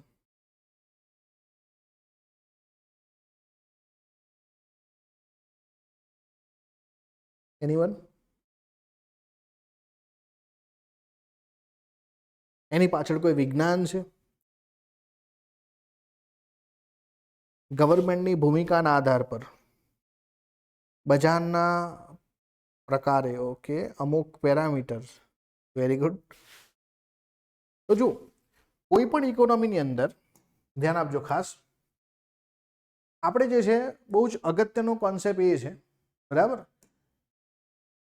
કે કોઈ પણ ઇકોનોમીમાં 3 કામ આપણે કરવા પડે. હમણાં આપણે ડેફિનેશન જે શીખ્યા એમાં શું છે કે ભાઈ કોઈ પણ સમાજે એની પાસે જે પણ રિસોર્સ રહેલા છે, વેલ્યુએબલ રિસોર્સ, એને જે પણ રિસોર્સ રહેલા છે એને વેલ્યુએબલ કોમોડિટીમાં કન્વર્ટ કરવા પડે અને એને લોકો સુધી પહોંચાડવા પડે, ડિસ્ટ્રીબ્યુટ કરવા પડે. એટલે કોઈ પણ ઇકોનોમીની અંદર 3 વસ્તુ બહુ જ અગત્યની છે. એક તો એનું ઉત્પાદન કરવું એટલે કે પ્રોડક્શન, બીજું જે છે એની વહેંચણી કરવી એટલે કે ડિસ્ટ્રીબ્યુશન, અને આ ડિસ્ટ્રીબ્યુશન કર્યા પછી એનું કન્ઝપ્શન, એનો વપરાશ. આ જે છે 3 વસ્તુ, 3 અલગ અલગ એક્ટિવિટી છે. આ 3 બિલકુલ અલગ છે કે ભાઈ ઉત્પાદન અલગ વસ્તુ છે, એની જે છે વહેંચણી અલગ વસ્તુ છે, એનો વપરાશ અલગ વસ્તુ છે. અને આ 3 જે છે સિસ્ટમો કેવી રીતે કોઈ એક દેશમાં કામ કરે એના આધાર પર ઇકોનોમીના પ્રકાર પડે. આ 3 વસ્તુ જે છે ને એકચ્યુઅલીમાં આને જ આપણે ડિસ્ટ્રીબ્યુશન મોડેલ બોલીએ છીએ. કે માનો કે કોઈ એક દેશ છે, જેમાં જે પણ ચીજ વસ્તુ હશે એનું ઉત્પાદન જે છે એની જવાબદારી સરકાર પોતાના હાથમાં લઈ લેતો, પછી જે છે ઉત્પાદન થયા પછી એનું ડિસ્ટ્રીબ્યુશનનું કામ સરકાર પોતાના હાથમાં લઈ લે, અને છેલ્લે એનું કન્ઝપ્શન જે છે એને કોને પહોંચાડવું છે એ પણ સરકાર નક્કી કરે. તો પછી છેલ્લે જે છે જે કન્ઝપ્શન હશે એ લોકોના હાથમાં હશે, જે સરકાર આપશે એ આપણે વાપરવું પડશે. તો મોટાભાગના જેમ કે રશિયા છે, રશિયાની અંદર જે છે સમાજવાદી પ્રથા છે. તો સમાજવાદી પ્રથામાં શું છે કે ભાઈ મોટાભાગના રિસોર્સ સરકારના હાથમાં છે, તો પ્રોડક્શન ડિસ્ટ્રીબ્યુશન ક્યાંક ને ક્યાંક સરકારના હાથમાં છે. તો લોકો જે છે પોતાની ડિમાન્ડ પ્રમાણે સરકાર પાસે જે કશું માંગી ના શકે, સરકાર જે ઉત્પાદન કરે એમને વાપરવું પડે. સમજમાં આવ્યું? જ્યાં બીજી તરફ જે છે આ જ કોન્સેપ્ટને આપણે અમેરિકા તરફ લઈ જઈએ કે ત્યાં પ્રોડક્શન અલગ અલગ કંપનીઓ કરે, ડિસ્ટ્રીબ્યુશન એમની રીતે કરે, અને ડિસ્ટ્રીબ્યુશન કરે તો લોકો પોતાની કન્ઝપ્શન પેટર્ન પ્રમાણે વસ્તુ ખરીદશે ને. મારે આજે મોબાઈલ જોઈએ તો હું મોબાઈલ ખરીદ લાવીશ, મારે કોઈને જમવાનું જોઈએ છે તો જમવાનું ખરીદ લાવશે. સમજમાં આવે? તો લોકો જેવી ડિમાન્ડ કરશે એવું એમની સાથે ડિસ્ટ્રીબ્યુશન થશે, અને એની સામે જે છે એવું પ્રોડક્શન થશે. તો એને આપણે શું કહીશું? બજાર પદ્ધતિ કહીશું, કે જ્યાં સરકારનો રોલ આમાં નથી. ત્રણે વસ્તુ જે છે બિલકુલ સ્વતંત્ર છે, એને આપણે બજાર પદ્ધતિ બોલીએ છીએ. જ્યાં અમુક પેરામીટર જે છે એ ક્યાંક ને ક્યાંક જે છે કોના હાથમાં છે? સરકારના નિયંત્રણમાં છે. તો ત્યાં સમાજવાદી. ઇવન સમાજવાદી અને સામ્યવાદીમાં ફરક છે, સોશિયલિઝમ અને કમ્યુનિઝમમાં ફરક છે. આ શબ્દ જે છે બહુ જ અગત્યનો છે, પરીક્ષામાં ક્યારેક પૂછાય કે ભાઈ સમાજવાદ અને સામ્યવાદ. તમને અહીંયા બહુ બેઝિક એક્ઝામ્પલથી સમજાવવાનો પ્રયત્ન કરું કે આ સમાજવાદની શરૂઆત જે છે તમને બધાને ખબર હશે કાર્લ માર્ક્સે કરી હતી. હવે આ કાર્લ માર્ક્સે જે છે શરૂઆત કેવી રીતે કરી ખબર તમને? કે જે બજાર પદ્ધતિ છે, આ બજાર પદ્ધતિનો ઉદ્ભવ જે છે એડમ સ્મિથે કર્યો. આ એડમ સ્મિથ શું કીધું કે ભાઈ સરકારનો કોઈ પણ પ્રકારનો રોલ હોવો જોઈએ નહીં, બજારને એની રીતે કામ કરવા દો, લોકો માગશે એવું પ્રોડક્શન કરો અને લોકો સુધી પહોંચાડો. પણ આમાં થયું શું? જેની પાસે પૈસા છે એણે વધુ ને વધુ મોટા ઉદ્યોગો કર્યા, અને એના જે છે જે કામ કરતા લોકો જે છે એનું શોષણ થવાનું ચાલુ થયું. અને હંમેશા તમે જોયું હશે કે જેની પાસે પૈસા હશે એ વ્યક્તિ પોતાનો ઉદ્યોગ મોટો કરવો હોય, બીજો નવો ઉદ્યોગ કરવો હોય તો એના માટે ઇઝી છે. માનો કે આજે મને કોઈ સ્ટાર્ટઅપ આઈડિયા આવે છે, અને આ જ આઈડિયા કદાચ જે છે ધીરુભાઈ અંબાણીના જે છે પુત્ર મુકેશભાઈ અંબાણીના આવે, બરાબર, તો એ જે છે વિધિન મિનિટમાં આમ કરીને કંપની ઊભી કરી દે, અને જે છે ટોપ લેવલના જે છે મેનેજમેન્ટ સાથે રિક્રુટમેન્ટ સાથે કંપની ઊભી થઈ જાય, અને આપણે જે છે વિચારતા જ રહી જઈએ. સાચી વાત કરી, કેમ કે આપણી પાસે મૂડી નથી. તો આ જ વસ્તુ બજાર પદ્ધતિનો એક ડ્રોબેક છે કે બજાર પદ્ધતિમાં જેની પાસે પૈસા છે એ વધારે ને વધારે કમાઈ શકે, પૈસો પૈસાને ખેંચે. તો આવું જે છે અમેરિકાના ઇતિહાસમાં પણ થયું કે ત્યાં જે છે બજાર પદ્ધતિમાં જેની પાસે સંપત્તિ હતી એની પાસે વધુ સંપત્તિ આવતી ગઈ, અને જે મજૂર વર્ગ હતું એનું શોષણ થવાનું ચાલુ થયું. બીજી તરફ ઔદ્યોગિક ક્રાંતિ આવી, એના કારણે જે છે ને માનો કામદારના કોઈ અધિકારો જ નહીં, એમને જે રાત દિવસ કામ કરવું પડે, એમને શોષણ થાય, અને આના લીધે કાર્લ માર્ક્સ જે છે એમનું મગજ ગયું. એમણે કીધું ભાઈ તમે જે છે તમારી મજૂરોને એવું કીધું તમારે જે તમારો ઉદ્ધાર કરવો હોય તો ક્રાંતિ કરવી પડશે, તમારા અધિકારો છે તમારે માગવા પડશે. અને ત્યાંથી જ જે છે આ કાર્લ માર્ક્સની જે સમાજવાદની થિયરી જે છે પ્રસિદ્ધ થઈ. કાર્લ માર્ક્સ શું કહેતા કે પૃથ્વી પર આવેલા તમામ માનવીઓ એકસમ સરખા છે, તો આ જે પૃથ્વી પર જે સંપત્તિ છે એમના પર પણ અધિકાર બધાનો સરખો હોવો જોઈએ. જો તમને કોઈ તમારો અધિકાર નથી આપતો તો છીનવી લો. એટલા માટે ક્રાંતિઓ થઈ, બરાબર. જે બજાર પદ્ધતિ છે એને ઉખાડીને ફેંકી દેવાની વાતો થઈ. એમણે તો ઇવન કાર્લ માર્ક્સની જે થિયરી તમે ભણો તો તેમાં એ પણ હોય કે ભાઈ ભગવાન જેવી કોઈ વસ્તુ ના હોય. એ તો એવું માને કે ભાઈ ભગવાન હોય તો આ માનવીઓને દુઃખ કેમ આપે. તો આપણે જે છે ભગવાનમાં પણ નહીં માનવાનું. કાર્લ માર્ક્સની તો આખી થિયરી આ પ્રકારની છે. તો કાર્લ માર્ક્સ સમાજવાદની વાત કરે છે. તો સમાજવાદમાં રાજ્યએ જે છે આગળ આવવું જોઈએ, રાજ્યએ બધા રિસોર્સને પોતાના હાથમાં લઈ લેવા જોઈએ, અને પછી એ રિસોર્સ હાથમાં લઈને બધામાં સમાન રીતે વેચી દેવા જોઈએ, અને બધું જે છે પોતાના હાથમાં રાખવું જોઈએ. તો અહીંયાથી જ જે છે સમાજવાદની શરૂઆત થાય છે. પણ સમાજવાદમાં જે છે થોડી લિમિટેશન છે કે જે રિસોર્સિસ છે એની માલિકી સરકારની, પણ જે તમે વ્યક્તિ છો ને, વ્યક્તિ એ સ્વતંત્ર. પણ આનાથી એક સ્ટેપ આગળ જે સામ્યવાદ છે, સામ્યવાદમાં રિસોર્સ અને વ્યક્તિ બંને પર માલિકી સરકારની. અને આવું જે છે ચાઇનામાં થયું હતું ને, કમ્યુનિઝમ જે છે જેને સામ્યવાદ કહેવામાં આવે, તેમાં તમારે વ્યક્તિની માલિકી પણ જે સરકારની, એટલે તમને જે છે સરકાર કહી દે કે આ કામ કરવાનું છે કાલે, એટલે ત્યાં ખેતરમાં જઈને ઊભા રહેવું પડે. તમને સરકાર ઓર્ડર આપે કે તમારા ખેતરમાંથી આટલા મણ ઘઉં થવા જોઈએ, એટલે તમારે સરકારમાં જમા કરાવવા પડે. તો આ રીતે જે છે બરાબર રિસોર્સ જે પણ સંસાધન છે, અને ઇવન શ્રમ, વ્યક્તિનો મતલબ સીધો શ્રમ, આપણું મૂલ્ય શું છે, વ્યક્તિ સરકાર જે છે આપણને શેની રીતે જોશે, એક મજૂર તરીકે જોશે, એક શ્રમ તરીકે જોશે. તો શ્રમની માલિકી પણ સરકાર પાસે રહેશે. તો આને એકચ્યુઅલીમાં જે છે સામ્યવાદ કહેવાય. અહીંયા તો ફક્ત રિસોર્સની માલિકી, જેટલા પણ સંસાધન છે એની માલિકી સરકાર પાસે, વ્યક્તિ તો ફ્રી હતો, બરાબર, પરંતુ અહીંયા તો જે છે વ્યક્તિનો શ્રમ જે છે એની પણ માલિકી સરકારના આધીન થઈ જાય. તો આ છે સામ્યવાદ. તો સમાજવાદ અને સામ્યવાદમાં ફરક છે. કાર્લ માર્ક્સ શું કહેતા, પહેલા સમાજવાદ આવશે અને પછી સામ્યવાદ આવશે, પણ સમાજવાદમાં એટલા બધા પ્રોબ્લેમ થયા કે સામ્યવાદ સુધી પહોંચી જ ના શક્યા. ચલો ડન અહીંયા સુધી. તો આજે જે છે આપણે અહીંયા સુધી રાખીએ કે ભાઈ સમાજવાદની આપણે વાત કરી, સામ્યવાદની વાત કરી, બજાર પદ્ધતિની વાત કરી, પણ આ બધાને આપણે બહુ ડિટેલમાં સમજવાનું છે. તો ફર્ધર આપણે એક ક્લાસ લઈશું જેમાં આપણે આ ઇકોનોમીના પ્રકારો શીખીશું, જીડીપીનો કોન્સેપ્ટ શીખીશું, ઇકોનોમી કેવી રીતે કામ કરે છે એની વાત કરીશું. પછી જે છે આપણા એક એક પેરામીટર શીખશું. એટલે સિલેબસનો ટોપિક જે છે કે ભાઈ ભારતના સ્વતંત્રતા પૂર્વનું ભારત શું છે, શું ફેરફારો થયા, એ બધી વાતો આપણે પછી કરીશું. સૌથી પહેલા ઇકોનોમીના બેઝિક્સ આપણે ક્લિયર કરવાના થાય. ચલો હવે તમારા કોઈ સવાલ છે તો એને તમે ફટાફટ પૂછી શકો છો. કોઈ તમારા જે છે સવાલ હોય તો પૂછો, જેનું આન્સર આપવાનો પ્રયત્ન કરું. અહીંયા સુધી સમજમાં આવ્યું ને? મેં તમને પ્રોડક્શન, ડિસ્ટ્રીબ્યુશન આ બધાની વાતો કરી. તો કોઈ પણ ઇકોનોમીની અંદર જે છે એના ચેલેન્જ શું છે કે વસ્તુ અને સેવાઓ જે છે એની જરૂરિયાત લોકોને સુધી રહેવાની, તો એને કેવી રીતે પૂરી કરવી. તો પૂરી કરવા માટે 3 વસ્તુ કરવી પડે: ઉત્પાદન કરવું પડે, ડિસ્ટ્રીબ્યુશન કરવું પડે અને કન્ઝપ્શન પેટર્ન સમજવી પડે. ચલો ડન. જો થોડોક સબ્જેક્ટ જે છે ટિપિકલ લાગે છે, થોડું અઘરું લાગે છે બધાને, એટલે આપણે જે છે આને સિમ્પ્લિફાય કરવાનો પ્રયત્ન કરીએ છીએ. તો થોડું લાંબુ ખેંચીએ છીએ એટલા માટે કે તમને જે છે શરૂઆતમાં સમજ આવે. પછી આપણે ટેકનિકાલિટીની જ વાત કરવાની છે, ત્યાં આપણે સારી રીતે જે છે ઇકોનોમીના કોન્સેપ્ટ જ સમજવાના છે. ચાઇનામાં કમ્યુનિઝમ છે, પણ ચાઇનાએ જે છે બરાબર 1985-86ની આસપાસ પોતાના દરવાજા દુનિયા માટે ખોલી નાખ્યા, જેને ઓપન ડોર પોલિસી કહેવામાં આવે. ચાઇનાએ શું કર્યું? સૌથી પહેલા ખેતીનો વિકાસ કર્યો. ખેતીના વિકાસથી એણે ઉદ્યોગો ઊભા કર્યા અને ઉદ્યોગોના અંદર એટલું બધું ઉત્પાદન થયું. હવે જે છે એનો વપરાશ કોણ કરે? માનો કે તમે જે છે તમારા ઘરમાં 10 લોકો છે, પણ તમે જે છે 100 લોકોનું ખાવાનું બનાવી દો તો શું કરવાનું? 90 લોકોનું જમવાનું તમારે જે છે અને બગડી જાય, તો એને તમારે દુનિયા સુધી પહોંચાડવું પડે. તો ચાઇનાએ જે છે ઉત્પાદન ઘણું કરી નાખ્યું અને દુનિયાના અંદર જે છે એક્સપોર્ટ કરવું પડે. હવે એક્સપોર્ટ ક્યારે થાય? જ્યારે પોતાની બાઉન્ડ્રી ખોલે. એટલા માટે ઓપન ડોર પોલિસી લાવ્યું છે. તો અત્યારે જે છે બજાર પદ્ધતિ પણ જે છે ત્યાં ઓલરેડી જે છે તમે દુનિયાની ઘણી બધી કંપનીઓ ચાઇનામાં જોઈ છે. તો એ બજાર પદ્ધતિને આભારી છે, કેમ કે ચાઇનાએ પોતાની જે છે બાઉન્ડ્રીને ઓપન કરી છે, પોતે ઓપન કરી છે, બરાબર. ઓપન ડોર પોલિસી લાયા પછી ઓપન કરી છે. ચલો તો આજના સેશન આપણે અહીંયા કમ્પ્લીટ કરીએ, બરાબર છે. All the best, thank you.